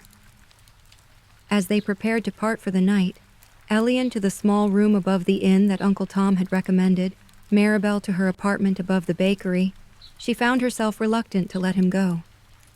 Not because she doubted he would return, but because she could see the fragile threads of connection he had begun to weave starting to strengthen, and she didn't want the work of the day to be lost in the solitude of night. Will you come back tomorrow? She asked, trying to keep her voice casual. If you'll have me, he replied. I find I'm curious about your special bread, about whether there might be other ways to approach dreams than the ones you've tried before. I've been thinking about that too, Maribel admitted. I have some ideas I'd like to explore, but they would require your participation, not just your presence. I'm willing to try, Elian said, and there was something in his voice that hadn't been there the night before. Not hope, exactly, but perhaps the willingness to believe that hope might be possible. As he walked away down Wishing Street, his figure gradually disappearing into the gentle darkness. Maribel stood in her doorway and felt something she hadn't experienced in years. The excitement of a challenge that mattered more than success or failure. Tomorrow she would begin the most important experiment of her career as a dream baker. She would learn to bake hope for the hopeless, dreams for the dreamless, and perhaps most importantly, belonging for those who had forgotten they deserved a place in the world. The night air carried the scent of rain and growing things. And somewhere in the distance, a night bird called with a voice like liquid music. It was going to be a good night for dreaming, and an even better morning for beginning again. Chapter 8. Dreamflower and Lavender.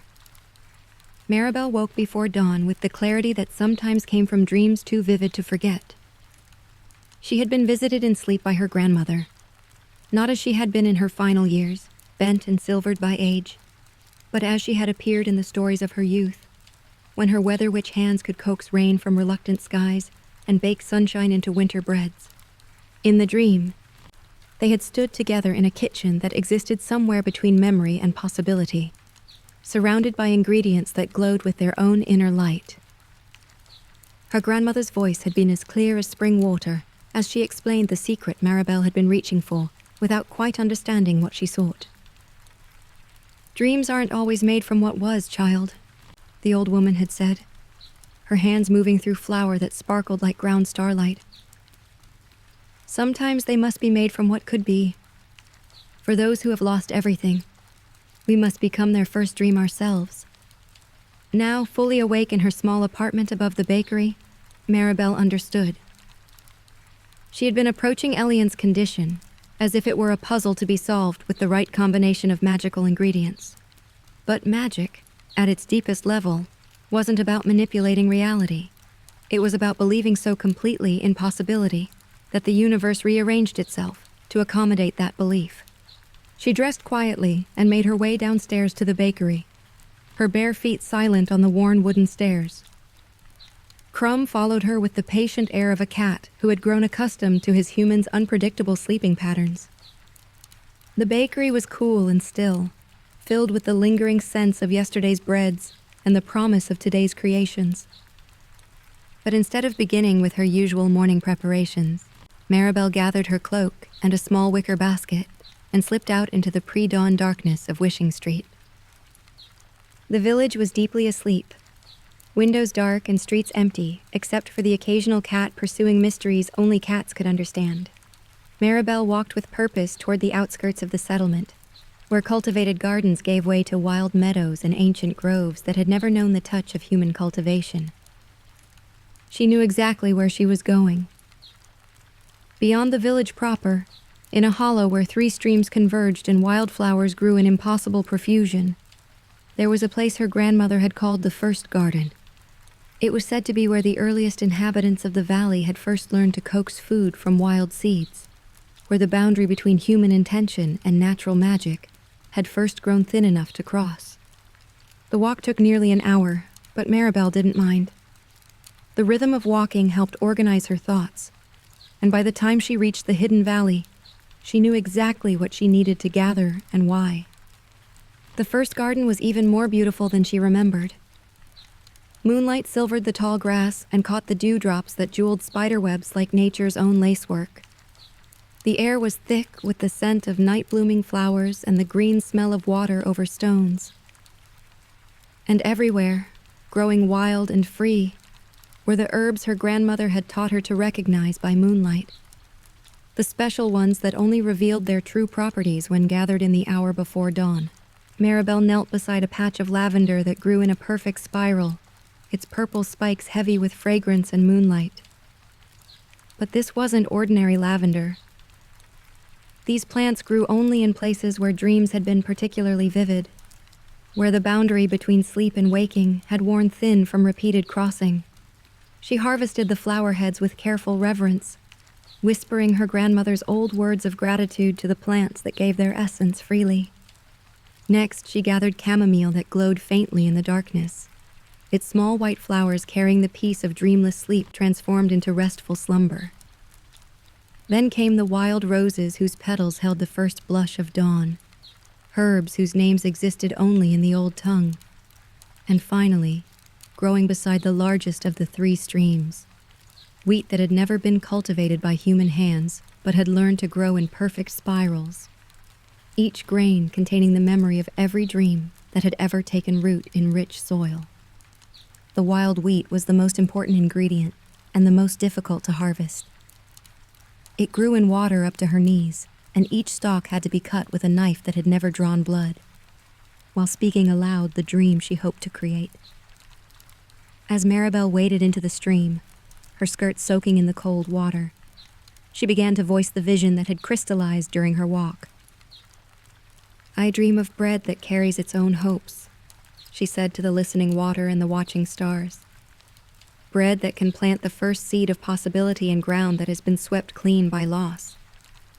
Bread that whispers you belong here to those who have forgotten they deserve a place in the world." Each stalk of wheat seemed to shimmer as she spoke, as if the plants themselves were accepting her intentions and agreeing to be part of something larger than their individual existence. By the time she had gathered enough grain for a single small loaf, the sky was beginning to lighten in the east, and the first birds were stirring in the trees that ringed the hidden valley. The walk back to the village was different from her journey out. The ingredients in her basket seemed to pulse with gentle warmth, and more than once she caught glimpses of light flickering between the stems of gathered herbs, as if the magic she was attempting had already begun to work its transformation. She arrived back at the bakery just as the sun crested the horizon, painting Wishing Street in shades of gold and rose. The familiar sight of her own doorway filled her with a satisfaction that went deeper than mere homecoming. This was where the real work would begin. Inside, she lit the ovens and began the most complex preparation of her career. The wild wheat had to be milled by hand, using her grandmother's stone quern that had been blessed by 3 generations of weather witches. Each turn of the handle released flour that sparkled with potential, and Maribel found herself humming melodies she didn't recognize. Songs that seemed to rise from the grain itself, as it surrendered its essence to her purpose. The lavender required careful preparation. Each flower head dried over flames that had been fed with wood from trees that grew in graveyards. Not from morbid association, but because such trees understood the mystery of transformation, the way endings could become beginnings if approached with sufficient reverence. As she worked, Maribel felt her grandmother's presence more strongly than she had since the old woman's death.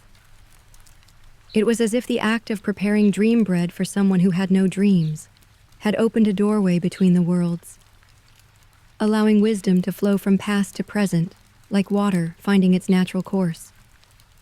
The dough that emerged from her kneading was unlike anything she had ever created. It glowed with soft light, and when she shaped it into a small round loaf, it seemed to pulse with its own heartbeat. This wasn't bread infused with existing dreams. This was bread that carried the template for dreaming itself, the fundamental pattern that souls use to weave hope from possibility. As the loaf rose in its basket, seeming to expand not just in size but in presence, Maribel prepared for Elian's arrival. She brewed tea from some of the chamomile she had gathered, sweetened it with honey that had been made by bees who built their hives near the first garden, and set out the simple white plates that had belonged to her grandmother. The bell above the door chimed at precisely the same time it had the morning before, and Elian entered with the same careful quiet that characterized all his movements. But Maribel noticed immediately that something had changed overnight. He moved with slightly more substance, as if the previous day's small connections had begun to anchor him more firmly to the world of the living.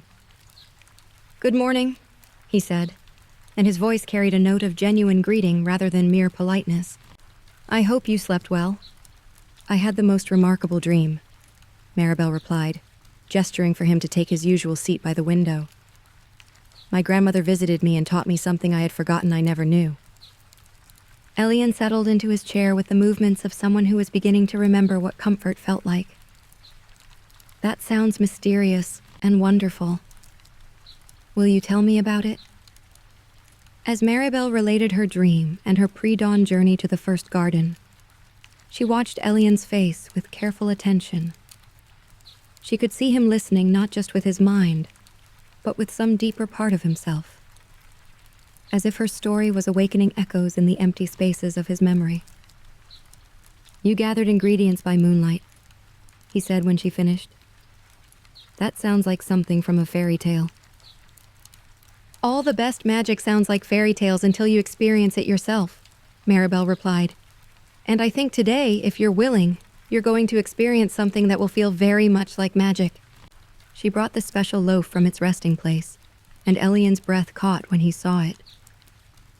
Even in the ordinary light of morning, it seemed to glow with inner luminescence, and the scent that rose from its golden crust carried hints of starlight and growing things, and the vast promise of unmarked pages waiting to be written upon. "This is different from yesterday's bread," he observed, his voice carrying a note of wonder. "This bread wasn't made to nourish what already exists within you," Maribel explained as she sliced the loaf with reverent care. "It was made to plant the first seeds of what could exist. It carries no specific dreams, but rather the capacity for dreaming itself." She handed him a slice that was still warm from the oven, its crust crackling with the song that only the most magical breads could sing. "I need you to do something for me while you eat this. I need you to believe, just for these few minutes, that dreams are possible for you. Not specific dreams, not particular hopes, but just the fundamental possibility that your life could contain more than emptiness." Elian looked at the bread in his hands, as if it were something precious and fragile.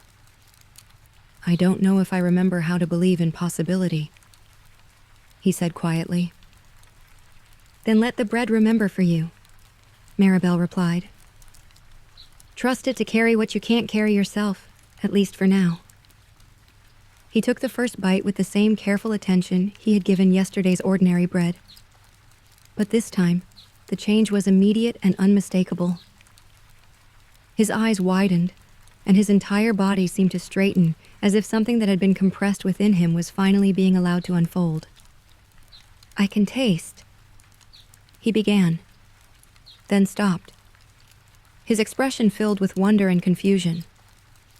"I can taste colors, and music that hasn't been composed yet, and the feeling of sunlight on water, even though I can't remember ever seeing such a thing. Those are the flavors of possibility," Maribel said softly. "The bread is showing you what your soul remembers about hope, even if your mind has forgotten." As he continued to eat, tears began to track down Elian's cheeks. Not tears of sadness, but tears of recognition, as if he were greeting old friends he had thought were lost forever. The bread was working its careful magic, not by forcing dreams upon him, but by reawakening his capacity to dream, by reminding his spirit that hope was not just possible, but inevitable for those who opened themselves to receive it. And in that moment, watching transformation take root in the most unlikely soil, Maribel understood that her grandmother's final gift had not been a recipe for magical bread, but a lesson in the deepest magic of all: the power of believing so completely in someone else's potential for healing that the belief itself became the catalyst for change. The morning light streamed through the bakery windows, illuminating two souls who had found each other exactly when they needed to be found, and the ancient magic of bread and hope worked its patient miracle one bite at a time. Chapter 9. The Traveler's Crumbs. The transformation in Elian was subtle but unmistakable. As he finished the dream bread, his posture shifted from the careful collapse of someone trying to take up as little space as possible to something approaching normal human presence. Color returned to his cheeks, and his storm-gray eyes began to hold light the way water holds reflections of the sky. But more than physical changes, there was something in his expression that spoke of doors opening in rooms that had been locked and shuttered for too long. He sat quietly for several minutes after finishing the last crumb, his hands resting flat on the table. His gaze turned inward, as if he were listening to voices that had been silent for too long. "I can feel something stirring," he said finally, his voice carrying a note of wonder. "Not memories exactly, but impressions. Like looking at a painting that's been covered by dust for years, and someone has just begun to wipe away the grime." Maribel refilled his teacup and waited. She had learned, in her years of dream baking, that magical transformations required patience. The most profound changes often happened in the spaces between words, in the silence where souls gathered courage to speak truths they had forgotten they knew. "There's a child," Elian continued, his voice growing stronger as he spoke. "A little boy with dark hair and eyes the color of deep water. I can't see his face clearly, but I can feel how much I loved him. The weight of that love, the way it filled every corner of my heart until there was no room for anything else." His hands trembled slightly as he reached for his teacup. "He used to climb into my bed before dawn, his small feet cold against my legs, and whisper stories about dreams he'd had. Amazing dreams, full of flying ships and talking animals and adventures in places that existed only in his imagination." "What was his name?" Maribel asked gently. Elian closed his eyes, concentrating with the intensity of someone trying to capture something precious that kept slipping away. "It starts with M," he said slowly. "Matthias." "No, that's not quite right. Marcus? Marcus." His eyes opened and they were bright with tears. "His name was Marcus, and he was my son." The words hung in the air between them, carrying a weight of loss and recognition that made the bakery itself seem to hold its breath. Elian pressed his hands to his face, and when he spoke again, his voice was muffled by his palms. "He's gone," he said simply. "I don't remember how or when or why, but I can feel the shape of his absence. It's enormous, like a mountain made of missing." "But you remember that he existed," Maribel pointed out softly. "You remember loving him. That's not nothing, Elian. That's everything." He lowered his hands and looked at her with eyes that were no longer empty. They were filled with pain, yes, but it was the clean pain of a wound that could finally begin to heal rather than the gray numbness of feeling nothing at all. "There's more," he said. "A woman with hair the color of autumn leaves and a laugh that sounded like music. She used to sing while she worked the same song over and over, and I never grew tired of hearing it. And there was a house by water. Not the sea, but a lake so large you couldn't see the other shore. I can almost remember the sound of waves against the dock, the way the light looked in the early morning when the mist was rising from the water." As he spoke, more details emerged like flowers blooming after long winter. He remembered the smell of fresh bread, and his eyes widened as he realized why the bakery had felt familiar from the first moment he'd entered. He remembered the texture of wood smooth beneath his hands as he carved small boats for Marcus to sail in puddles. He remembered the weight of the woman, his wife, surely, as she fell asleep against his shoulder on summer evenings when the air was too warm for separate sleeping. "Her name was Elena," he said suddenly, the word emerging with the ring of absolute certainty. "Elena, and she made the most beautiful music. Not just singing, but playing an instrument. A harp, I think. Yes, a harp with silver strings that caught the light like captured moonbeams." With each recovered memory, Elian seemed to gain substance, as if recalling his past was literally calling his soul back into his body. But the memories came with their shadows too. As he remembered love, he also remembered loss. As he recalled joy, he also felt the echo of grief so profound it had nearly erased him entirely. "There was fire," he said, his voice growing quiet and strained. "And smoke, and the sound of people screaming. I remember running, carrying Marcus, looking back for Elena. But she wasn't. She didn't." He stopped, unable to finish the sentence. "It's all right," Maribel said quickly. "You don't have to remember everything at once. Some memories need to be approached slowly, like wild animals that will flee if startled." But Elian shook his head. "No. I need to know. I need to understand what happened to them, to me. Why I'm here when they're not. He took a deep breath and continued, his words coming faster now, as if he feared that stopping might cause the memories to disappear again. There was a war, wasn't there? Or raiders, or something. Our village was attacked. I remember fire everywhere and the smell of burning thatch, and Elena pushing Marcus into my arms and telling me to run. She was going to follow, she said. She would be right behind us. The tears came then, not gentle like before, but harsh and racking, as if they were being torn from some deep place where they had been locked away for too long. But she wasn't behind us. When I looked back, the house was burning and I couldn't see her anywhere. I kept calling her name, but Marcus was so heavy and the smoke was so thick and there were men with swords, and I had to choose. You chose to save your son, Maribel said firmly. You chose love and life and hope. That's not something to regret, Elian. That's something to honor. But he died anyway, Elian said, the words emerging like a confession of the greatest sin imaginable. Not in the fire, not that night, but later, in the refugee camps. There was fever and no medicine, and I held him while he burned up from the inside. He was so small, Maribel.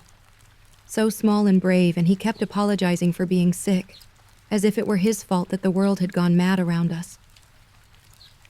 He buried his face in his hands again, and this time the sobs that shook his shoulders were the kind that came from a grief too large for any soul to carry alone. I lost them both. Elena to the fire, Marcus to the fever, and then I just wandered. For how long? Months? Years? Time became meaningless when there was nothing left to measure it against. Maribel rose from her chair and moved around the table to sit beside him, placing a gentle hand on his shoulder. He didn't pull away, which she took as a sign that some part of him was ready to accept comfort, even from a relative stranger. You didn't lose them, she said quietly. You carried them with you, even when you couldn't remember their names or faces. The love you felt for them, the music Elena made, the stories Marcus told you. Those things were never gone. They were just sleeping, waiting for the right moment to wake up again. But what's the point? Elian asked, raising his head to look at her with eyes that were raw with pain. What's the point of remembering love if the people you loved are gone? What's the point of dreams if they're all about things that can never be again? Because love doesn't disappear when the beloved dies, Maribel said, echoing the wisdom little Liza had offered just days before. It changes shape, but it doesn't disappear. Elena's music lives in your memory of it. Marcus's stories live in your ability to remember wonder. They became part of who you are, part of the love you have to offer to the world that's still here, still waiting. Elian was quiet for a long time, considering her words. Outside, the morning was progressing toward midday, and the bakery's usual customers began to arrive. But Maribel made no move to serve them, instead hanging a small sign on the inside of the door that read, "Please come back in 1 hour. Special baking in progress." I used to make things, Elian said suddenly. With my hands. Not bread, but boats. Small boats carved from driftwood that the lake would wash up on our shore. I made them for Marcus, but also just because I loved the feel of wood taking shape under my knife. Loved the way something beautiful could emerge from what had seemed like just a piece of debris. Do you think you could do that again? Maribel asked. Make something beautiful with your hands. I don't know, he said honestly. It's been so long since I tried to create anything. I'd forgotten I ever had the skill. Skills like that don't disappear, Maribel assured him. They just wait patiently for us to remember we have them, like dreams, like love, like the capacity for hope. As if to test her theory, Elian looked around the bakery with new eyes, taking in the careful craftsmanship of the wooden shelves, the precise curves of the display cases, the way everything had been built with both function and beauty in mind. "This place," he said slowly. "You built all of this yourself, didn't you? Not just the baking, but the physical space, the shelves, the counters, the way the light falls, just so." "My grandmother and I built it together," Maribel confirmed. "Over several summers, piece by piece, until it became exactly what we envisioned." "It's beautiful," Elian said. And there was something in his voice that hadn't been there before. Appreciation, perhaps, or the beginning of aesthetic pleasure returning to a soul that had been too empty to notice beauty. "It feels like a place where good things happen. Like a place where people come to remember that the world still holds joy." "That's exactly what I hoped it would be," Maribel said. "A place where people can rest and be nourished and remember that they belong somewhere in the world." As the hour passed and Elian's memories continued to surface like bubbles rising through water, Maribel found herself thinking about the strange alchemy of healing. She had given him bread that carried the possibility of dreams, but the dreams that emerged were not the peaceful, comforting visions she usually helped people access. Instead, they were memories of love and loss intertwined so completely that they could not be separated. Perhaps that was the deepest magic of all. Not the ability to ease pain, but the capacity to help someone remember that pain and joy were not opposites but partners in the dance of being fully human. Elena and Marcus lived in Elian's recovered memories, not as sources of pure happiness or pure sorrow, but as the complex, beautiful, heartbreaking reality of love that persists beyond loss. When he finally looked up from his contemplations, his eyes were still wet with tears, but they were also clear in a way they hadn't been since he'd first walked through her door. "Thank you," he said simply. "For the bread, for the patience, for believing that I was worth helping even when I couldn't remember why I might deserve it." "Everyone deserves to remember who they are," Maribel replied. "Even when, especially when, who they are includes someone who has loved deeply and lost much."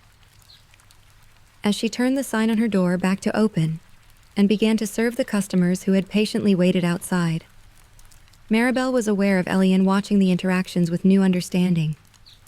He was no longer observing from the outside, trying to decode the mystery of human connection.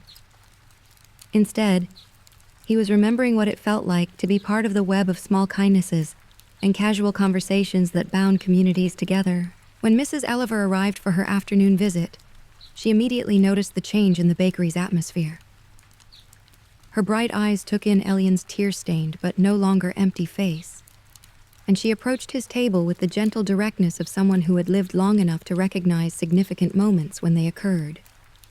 "You look like someone who has just remembered something important," she said to him, her voice carrying the warmth of someone offering comfort to a fellow traveler. "I hope it was something good." "Something true," Elian replied, and his voice carried a depth it had lacked before. "Good and terrible and true all at once." Mrs. Elliver nodded as if this made perfect sense. "Those are often the most important things to remember," she said, "the ones that hurt and heal at the same time." As the afternoon wore on, other customers began to include Elian in their casual conversations. Mr. Fenn, awakening from his usual peaceful nap, studied the younger man's face with the careful attention of someone who understood the difference between emptiness and the fullness that comes from grieving well. "You have the look of someone who has been far from home," the old clockmaker observed quietly. "I hope you're finding your way back to yourself." "I think I am," Elian replied. "Slowly, but surely." When Uncle Tom and Liza arrived for their daily visit, the little girl immediately noticed the change in Elian. She approached his table with the directness that had served her so well the day before. "You look different," she announced matter-of-factly. "Sadder, but also more there. Does that make sense?" "Perfect sense," Elian assured her. And when he smiled at her, it was the first completely genuine smile Maribel had seen from him. You were right about love changing shape but not disappearing. I remembered some people I love very much, even though they're not here anymore. That's good, Lisa said with the absolute certainty of childhood. Remembering love is always good, even when it makes you cry. Uncle Tom taught me that. As the day progressed toward evening, Elian began to participate more actively in the life of the bakery.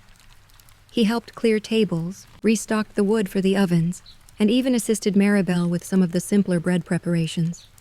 His hands, she noticed, moved with instinctive skill when working with dough, as if muscle memory was awakening along with emotional memory. You've done this before, she observed as he shaped rolls with practiced efficiency. I think so, he said, pausing to examine his hands as if seeing them clearly for the first time. Not professionally, but Elena and we used to bake together on Sunday mornings. She would make the sweet things, and I would make the bread for the week. Marcus always wanted to help, even when he was too small to do more than make flour handprints on everything. The memory came easily now, without the struggle and pain that had accompanied his earlier recollections. It seemed that once the dam of forgetting had been broken, his past was flowing back to him in a steady stream, rather than the torrential flood of grief that had initially overwhelmed him. There was a song Elena used to sing while we baked, he continued, his hands never pausing in their work. Something her grandmother had taught her, with words in the old tongue that were supposed to make the bread rise higher and taste sweeter. Do you remember any of it? Maribel asked, genuinely curious about another family's baking traditions. Elian was quiet for a moment, concentrating, and then he began to hum softly under his breath. The melody was different from Maribel's grandmother's wordless tune, but it carried the same quality of ancient knowledge passed down through generations of women who understood that cooking was a form of magic, accessible to anyone willing to approach it with love and reverence. As he hummed, something extraordinary happened. The bread dough in his hands began to glow with the same faint luminescence that had characterized Maribel's dream bread. Not as brightly, and not with the same intentional magic, but with something subtler and perhaps more profound. The natural enchantment that occurred when love and memory and skill combined in the presence of ingredients that had been blessed by long tradition. Elian, Maribel said softly, not wanting to startle him out of the moment. Look at your hands. He glanced down and gasped, nearly dropping the dough in surprise. What's happening? I'm not doing anything special, just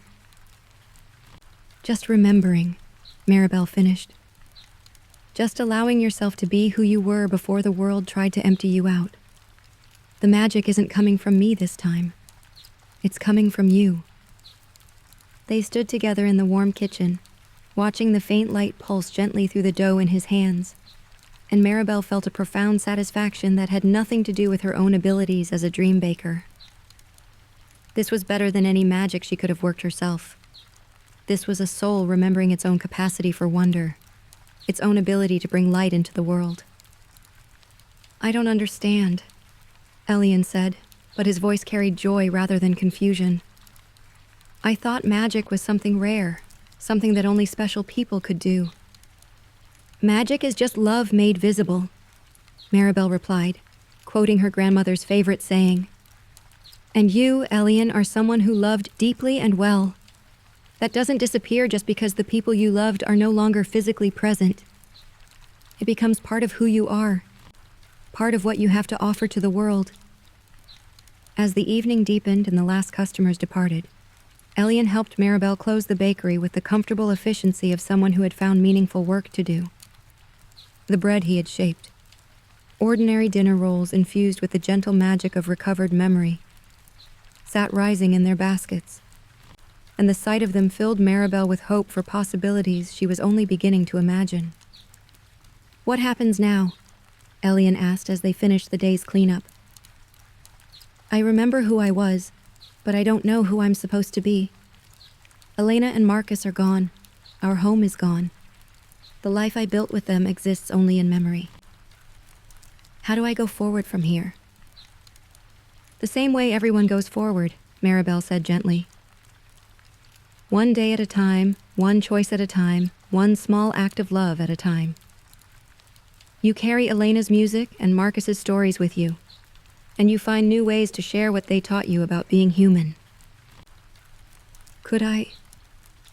He hesitated, as if afraid to voice the possibility that was taking shape in his mind. Could I stay here, in Windlebrook?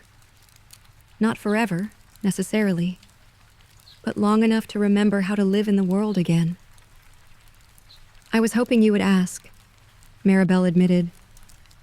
The bakery could use another pair of skilled hands, and I think Wishing Street could use someone who understands that healing sometimes means learning to carry loss with grace rather than trying to forget it entirely. As they parted for the night, Elian to his room at the inn, Maribel to her apartment above the bakery, both carried with them the satisfaction of a day that had transformed possibility into reality. The magic bread had done its work, not by erasing pain, but by helping someone remember that pain and love were not enemies, but partners in the complex dance of being fully alive. And in the warm kitchen of the Mooncrust Bakery, surrounded by the lingering scents of flour and hope, the gentle magic of ordinary ingredients touched by extraordinary love continued its patient work of healing the world one loaf at a time. Chapter 10. The Secret Ingredient. 3 weeks had passed since Elian's memories had begun to return, and the Mooncrust Bakery had settled into a new rhythm.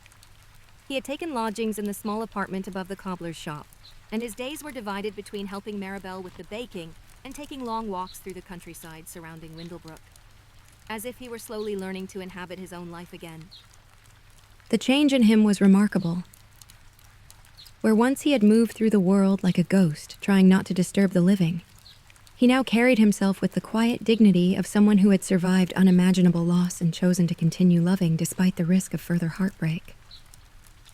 His storm-gray eyes had regained their light, and his hands, those craftsman's hands that had once carved boats for a little boy, had rediscovered their skill with both wood and dough. But it was the mornings that revealed the deepest transformation. Each day before dawn, Elian would arrive at the bakery to help with the early baking, and inevitably, he would begin to hum Elena's old song while he worked. The melody seemed to call forth magic from the simplest ingredients, infusing ordinary bread with a warmth and comfort that customers noticed, even if they couldn't quite name what made it special.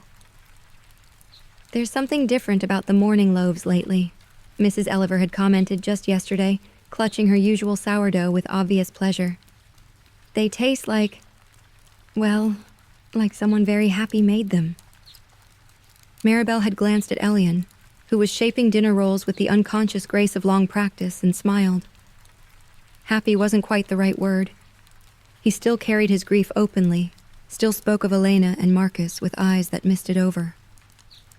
But he had learned to hold sorrow and joy in the same hands, to understand that they were not contradictory emotions, but complementary ones. This particular morning found them working side by side in comfortable silence, preparing for what promised to be a busy day. The harvest festival was approaching, and half the village had placed orders for special breads and pastries. The air was filled with the scents of cinnamon and cardamom, butter and rising yeast, and underneath it all, the indefinable fragrance of contentment that had come to characterize their partnership. Maribel, Elian said suddenly, pausing in his kneading to look at her with an expression of careful consideration. May I ask you something personal? Of course, she replied, glancing up from the pie dough she was rolling. We've shared more personal things than most people do in a lifetime. What's on your mind? Your son, he said gently. You mentioned him once, in passing, but you've never told me about him. Given how much you've helped me remember my own child, I've been wondering, would you like to talk about yours? The rolling pin stilled in Maribel's hands. It had been months since anyone had asked her directly about Jem. Longer still since she had allowed herself to speak his name aloud. The grief was older than Elian's, worn smooth by years of carrying it alone. but no less present for its familiarity. His name was Jeremy, she said slowly, testing the feel of the words on her tongue. Jem, we called him. He would have been 15 now if he had lived. Tell me about him, Alien said, his voice carrying the same gentle patience she had shown him during his own painful recollections. Maribel set down her rolling pin and moved to the window, looking out at Wishing Street as it began to wake with the morning. He was the kind of child who found magic in everything, she began, her voice soft with memory. Puddles were oceans for his toy boats. Shadows were dragons to be conquered, and every story I told him was absolutely, completely real, until proven otherwise. He sounds wonderful, Alien said, continuing his kneading with slow, meditative motions. He was, Maribel agreed. But he was also fragile. Born too early, too small, with lungs that never quite worked the way they should. The healers said he would outgrow it, that children often did. But when the fever epidemic came through the valley... She paused, feeling the familiar tightness in her chest that always accompanied thoughts of those terrible weeks. You don't have to continue if it's too difficult, Elian offered. But Maribel shook her head. No, I want to. I've carried this alone for too long, and you understand better than most what it's like to lose a child. She turned back to face him, leaning against the windowsill for support. He got sick on a Tuesday. By Friday, he was gone. 5 days from first cough to the end. I held him through all of it, trying every remedy I knew, every healing song my grandmother had taught me. But nothing worked. His body just wasn't strong enough. The silence that followed was filled with understanding rather than awkwardness. Elian had paused in his work, his hands resting on the dough, his expression holding the particular empathy that existed only between those who had walked similar dark paths. What happened after? He asked quietly. I stopped baking, Maribel said, the admission surprising her with its simplicity. For months, I couldn't bear to touch flour or light the ovens. Food seemed pointless when the person I most wanted to nourish was gone. I think I would have starved if my neighbors hadn't insisted on bringing me meals. But you did start again, Elian observed. Obviously. Eventually. Maribel moved back to her work table, her hands seeking the comfort of familiar tasks. One morning, about 6 months after Jem died, I woke up and could smell bread baking. But there was no bread. I hadn't lit the ovens in weeks. The scent was just there, filling my kitchen like a memory made manifest. And suddenly I could hear Jem's voice, as clear as if he were standing next to me saying, Mama, I'm hungry. She began rolling the pie dough again, her movements slow and careful. I went to the kitchen and started baking. Just a simple loaf, nothing fancy. But as I kneaded the dough, I found myself thinking about all the times Jem had helped me bake.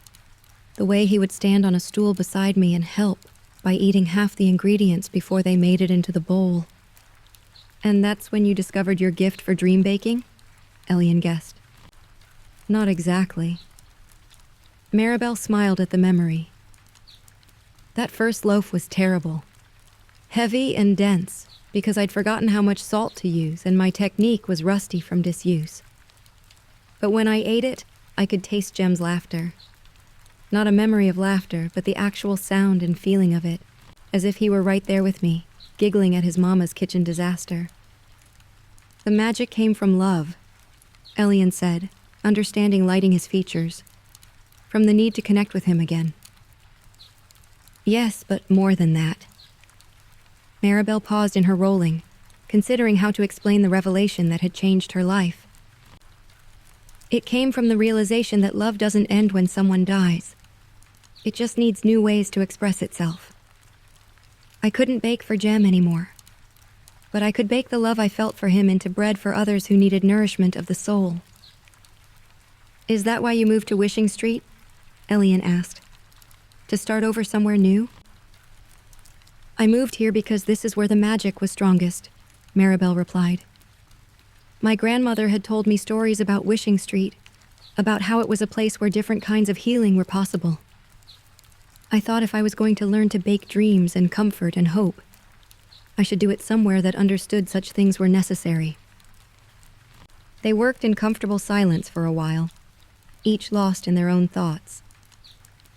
The morning light grew stronger, painting the bakery in shades of gold and amber, and the familiar sounds of the village waking began to filter through the windows. Cartwheels on cobblestones, children's voices calling greetings, the distant sound of the church bell marking the hour. Maribel, Elian said eventually, his voice thoughtful. When you bake your special breads, the ones with magic in them, what do you think about? I mean, I know you fold in feelings and memories, but what guides you to choose the right ones? The question made her pause in her work. It was something she had never really analyzed, the intuitive process that told her exactly what each customer needed and how to provide it. I think about Jem, she said slowly, the realization surprising her. Not consciously most of the time, but he's always there, in the back of my mind, reminding me what it feels like to be loved unconditionally. When I'm trying to bake comfort for someone who's grieving, I remember how he used to crawl into my lap when he was frightened. When I'm making bread for someone who's lonely, I remember the way he would chatter constantly just to fill the silence when I'm creating something for a person who's lost hope. You remember that love continues even after the beloved is gone, Elian finished softly. Exactly. Maribel felt tears prick her eyes, but they were gentle tears, the kind that came from recognition rather than pain. Jem is my secret ingredient. He's in every loaf I bake, every pastry I create. Not his grief or my sorrow over losing him, but the pure, uncomplicated love that existed between us. That's what makes the magic work. Then he's still helping people, Elian said, his voice filled with wonder. Still bringing comfort and healing, just in a different way than he would have if he'd lived. The simple truth of it took Maribel's breath away.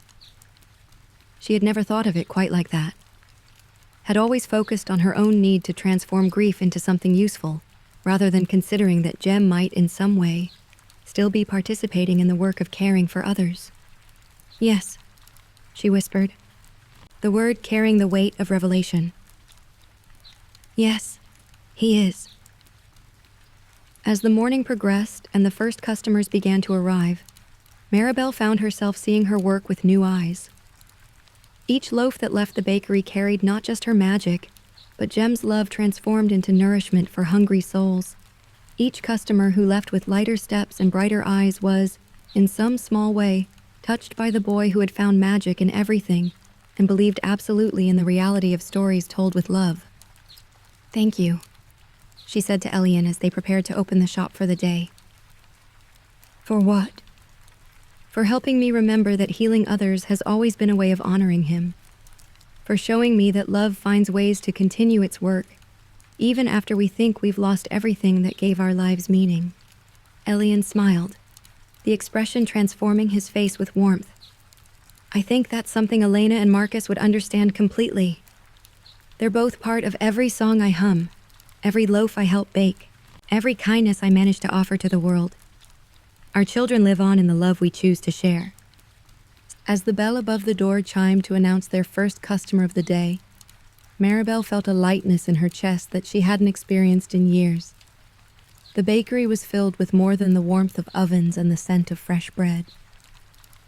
It was filled with the presence of beloved souls who had found new ways to participate in the ancient work of feeding the hungry and comforting the sorrowful.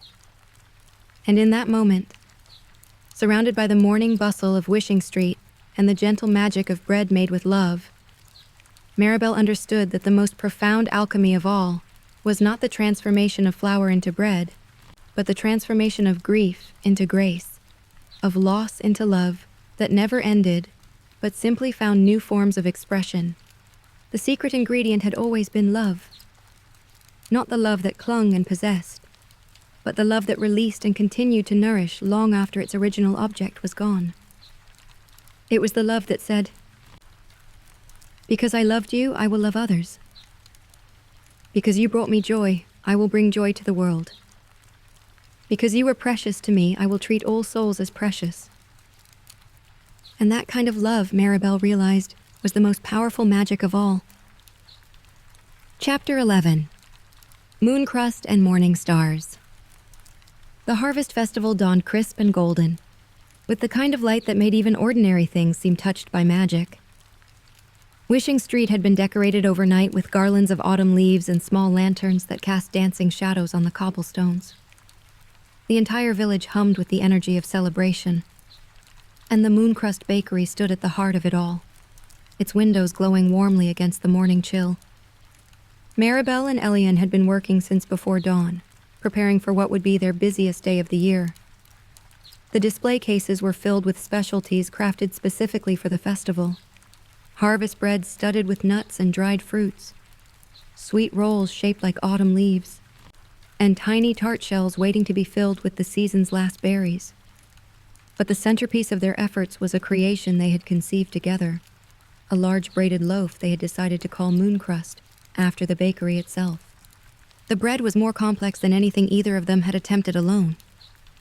It required 4 different doughs, one made with honey and cardamom for sweetness, one infused with rosemary and thyme for remembrance, one touched with cinnamon and nutmeg for comfort, and one simple and pure as morning light. These were braided together while each retained its distinct character, then glazed with beaten egg and crystallized sugar that caught the light like captured starlight. But the true magic of the Mooncrust loaf lay not in its ingredients, but in its creation. Maribel and Elian had worked on it together, their hands moving in synchronized rhythm as they shaped and braided, their voices blending as they hummed. She with her grandmother's wordless melody, he with Elena's old song. The result was bread that seemed to glow with more than reflected light, that filled the bakery with a scent so rich and complex, it drew people from blocks away. "It's beautiful," said Mrs. Elliver, who had arrived early to help with the festival preparations. She was resplendent in a shawl the color of autumn maples, Thomas's locket glinting at her throat. "I've never seen bread that looked quite so alive." "It feels different to make," Elian admitted, stepping back to admire their handiwork. Like the dough itself was eager to become something special. "That's because it carries the love of 2 bakers instead of 1, Maribel explained, though she was still marveling at the phenomenon herself. "And perhaps the blessings of those we carry in our hearts as well." As the morning progressed, customers began arriving not just for their usual orders, but to marvel at the Mooncrust loaf. Word spread quickly through the village, as word always did on Wishing Street, that something extraordinary was waiting at the bakery. Soon there was a line stretching halfway down the block, filled with people who claimed they simply had to see the miracle bread for themselves. "Are you going to sell it?" asked Mayor Rook, who had pushed his way to the front of the line with the privilege of office. "I'll pay whatever you ask. Something like that should be the centerpiece of our festival table." But Maribel shook her head gently. "This loaf isn't for selling, Mayor Rook. It was made for sharing. At sunset, when the festival feast begins, Elian and I will bring it to the square and break it with anyone who wishes to partake." The mayor looked disappointed, but nodded with good grace. He had learned in his years of dealing with the residents of Wishing Street that certain things couldn't be purchased with coin, only received as gifts freely given. As the day wore on, the bakery became a gathering place for the entire community. Mr. Fenn dozed peacefully in his usual chair, surrounded by the cheerful chaos of festival preparation. Uncle Tom and Liza helped arrange flowers in the window boxes, the little girl chattering excitedly about the evening's celebrations. Mrs. Henderson arrived with her famous honey cakes, declaring that the bakery's ovens made everything taste better. But it was the arrival of 3 strangers that marked the day as truly significant. They appeared just as the afternoon light was beginning to slant toward evening. a young woman with a baby in her arms, followed by an elderly man walking with a carved wooden staff, and bringing up the rear, a teenage boy who looked around the village with the wide-eyed wonder of someone seeing civilization for the first time in months. They were clearly travelers, dusty from long roads and wearing the careful expression of people who had learned not to expect welcome from strangers. The young woman's eyes were haunted in a way Maribel recognized immediately. She had the look of someone who had lost more than she could bear and was running on determination alone. "Refugees," Elian said quietly, his voice thick with recognition and compassion. "From the northern provinces, by the look of their clothes. The same war that took my family is still burning, still displacing people who just want to live in peace."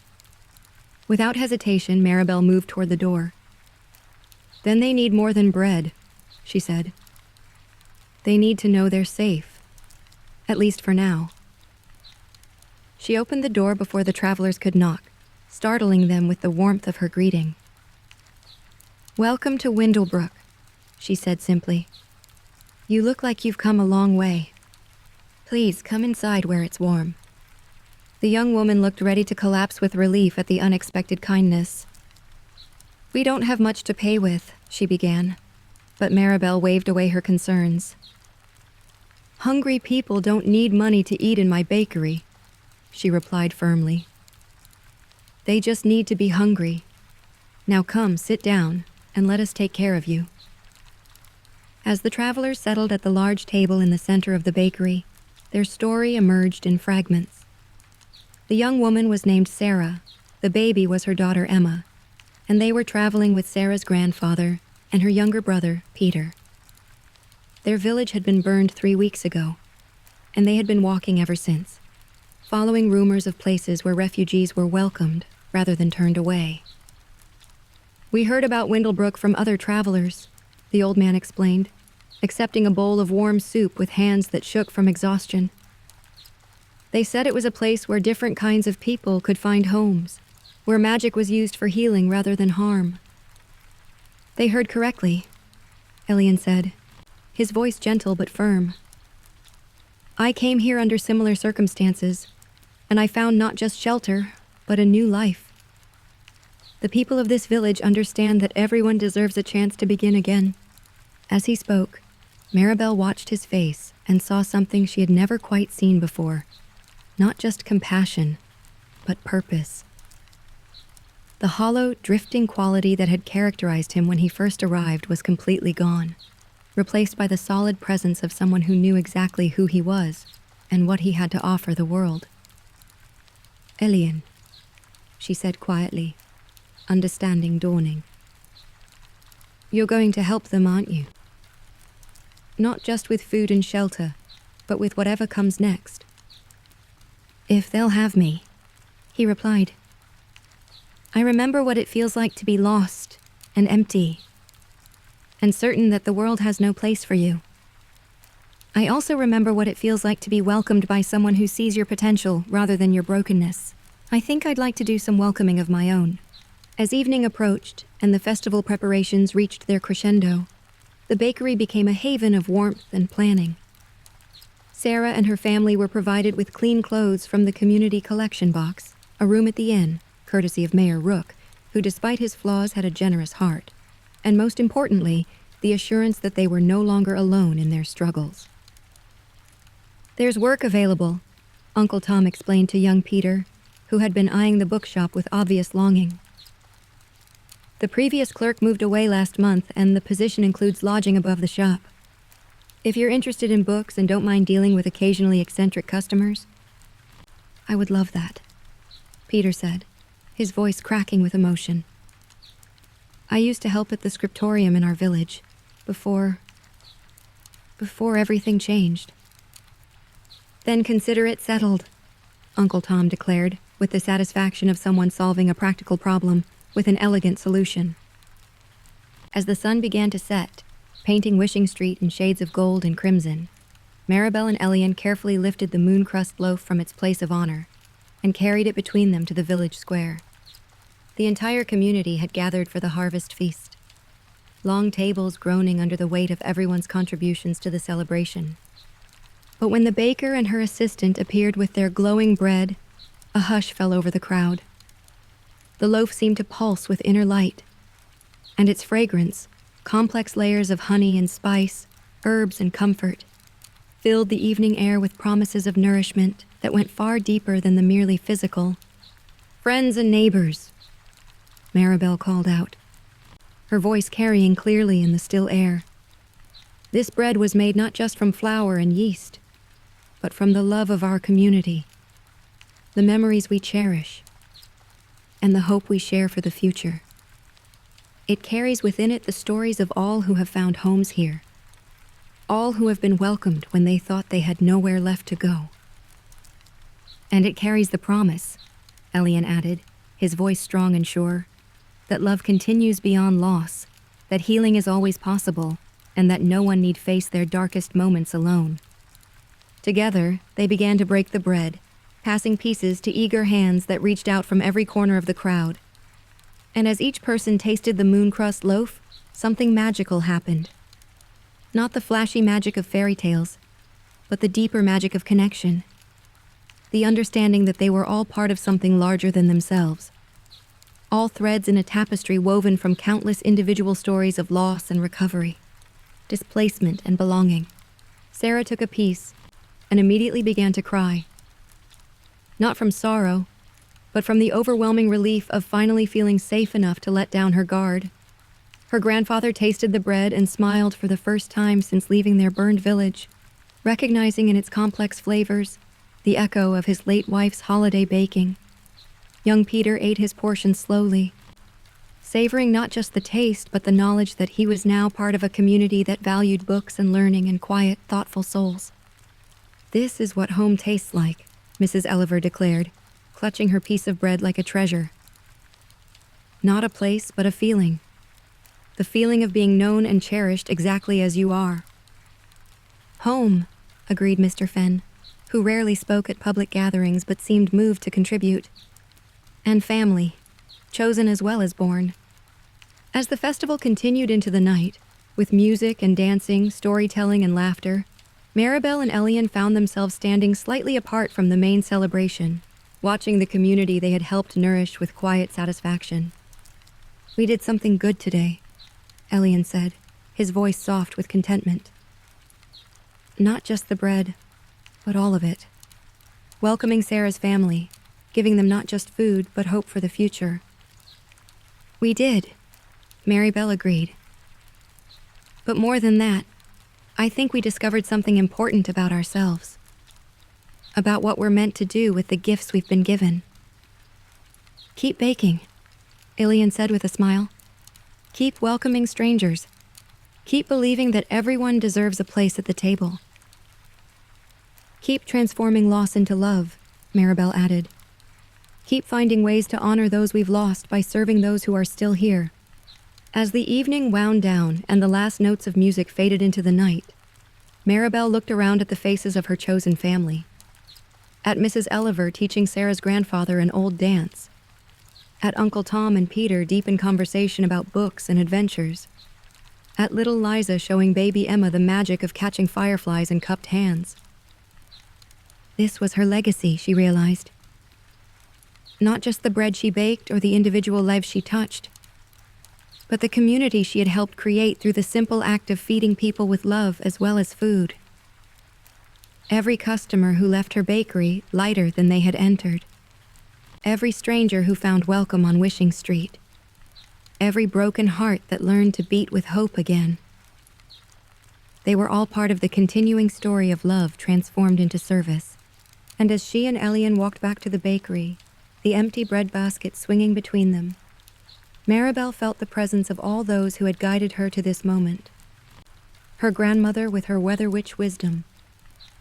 Jem with his absolute belief in magic. Elena and Marcus, whom she had never met, but who lived on in Elian's recovered capacity for joy. They were all there, woven into the fabric of the evening like golden threads in a tapestry of belonging. The mooncrust loaf was gone, transformed into nourishment for dozens of souls who had needed to taste community and welcome and home.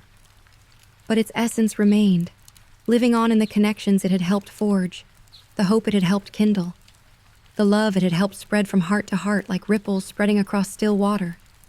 Tomorrow would bring new challenges, new strangers in need of welcome, new opportunities to transform the raw materials of grief and loss into something that could feed the hunger of souls. But tonight, surrounded by the peaceful quiet of Wishing Street and the satisfaction of work well done, Maribel Quinn knew herself to be exactly where she belonged, doing exactly what she was meant to do. The magic was real as flour and yeast and the love that transformed them into bread. And as long as there were people who needed nourishing, in body, in heart, in spirit, there would be bakers willing to rise before dawn and knead hope into dough, one loaf at a time. Chapter 12. The Bell That Doesn't Ring. 6 months had passed since the Harvest Festival, and spring had returned to Wishing Street with its usual gentle persistence.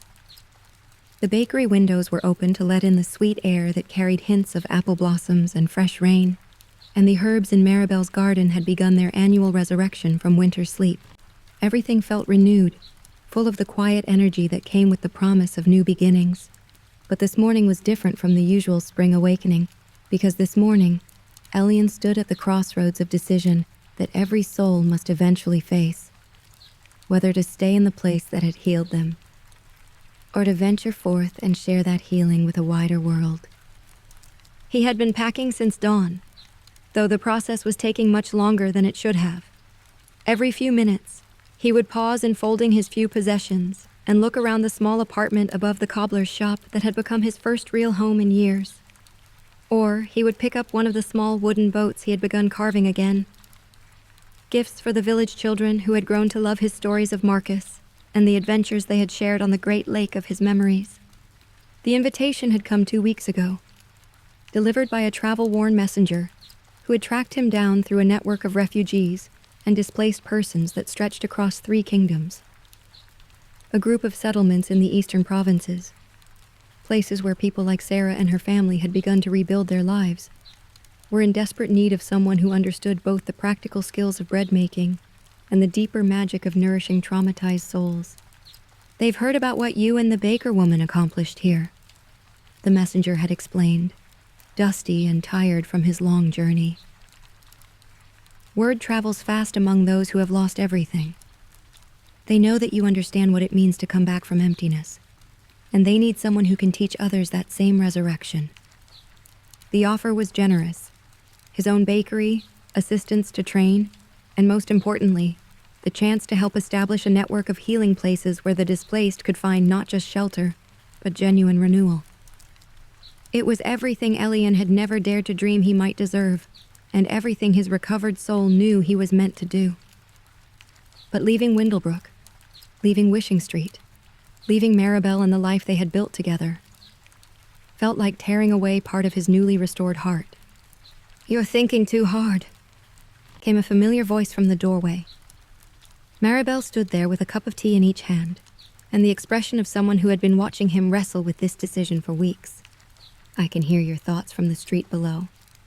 "I don't know how to choose," Elian admitted, accepting the tea gratefully. "Part of me knows this is what I'm supposed to do. Go where I'm needed most. Use what I've learned to help others find their way back to dreaming. But another part of me is afraid of leaving the place where you learn to be whole again," Maribel finished gently. "That's not cowardice, Elian. That's human." They sat together at the small table by the window, looking out at Wishing Street as it went through its morning awakening. Mrs. Elliver was tending her flower boxes, humming one of the old waltzes that had become her signature since rediscovering her capacity for joy. Mr. Fenn was making his way to the bakery for his morning cinnamon roll, his step noticeably lighter than it had been a year ago. Uncle Tom and Liza were walking hand in hand toward the bookshop, where Peter had become not just an employee, but a beloved member of their small family. "Do you remember what you told me about love changing shape but not disappearing?" Elian asked, his voice thoughtful. "Liza's wisdom, actually," Maribel replied with a smile. But yes, I remember. I've been thinking about that. About how Elena and Marcus are still part of everything I do, even though they're not physically present. Maybe that's how it works with places too. Maybe the love I've found here, the healing I've experienced, maybe it becomes part of me in a way that doesn't disappear just because I'm not standing on these particular cobblestones. Maribel nodded, understanding flickering in her eyes. You're not leaving us behind. You're carrying us forward. And I'm not losing my connection to this place.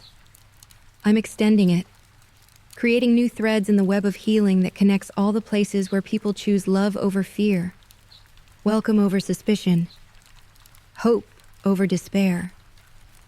They finished their tea in comfortable silence, watching the street below come fully alive with the business of morning. Finally, Elian stood and moved to his half-packed bag, but instead of continuing to fold clothes, he pulled out a small wrapped package. I made something for you, he said, offering it to Maribel with the shy pride of someone giving a gift that mattered. To thank you, and to make sure you don't forget that your kindness to one lost soul is going to ripple outward in ways you can't imagine. Maribel unwrapped the package carefully and gasped at what she found inside. It was a wooden sign, carved with the same careful skill that had once made toy boats for a beloved son. The words were simple but elegant. The Mooncrust Bakery, where all souls are nourished. And underneath, in smaller letters, in memory of all who taught us that love never ends, it only changes form. Elian, she whispered, running her fingers over the smooth wood. It's beautiful. Perfect. I wanted you to have something that would remind you of what we discovered together, he said. That magic isn't just about individual gifts or special talents. It's about what happens when broken people choose to heal each other, when strangers become family, when love finds new ways to express itself in the world. I'll hang it above the door today, Maribel promised. And every time I see it, I'll remember that the work we do here is part of something larger, that every person we help becomes someone who can help others in turn. Exactly. Elian shouldered his pack, now fully packed and ready for the journey ahead.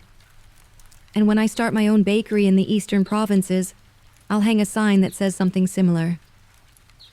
A reminder that healing spreads like seeds on the wind, taking root wherever the soil is ready to receive it.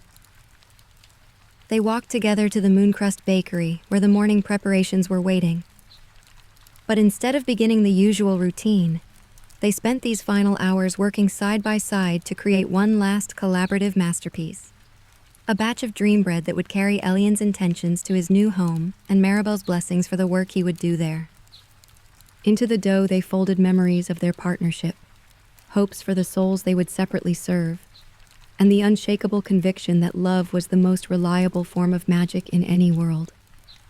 As they kneaded and shaped and hummed their intertwined melodies, the bread began to glow with the familiar light that marked their most successful magical collaborations. This will be your first bread in the new bakery, Maribel said, as she wrapped the still warm loaves in cloth that had been blessed by the village priest. Share it with the first refugees who come to you, and let them taste the welcome that's waiting for them. And let them know, Elian added, that they're not alone in this work of healing.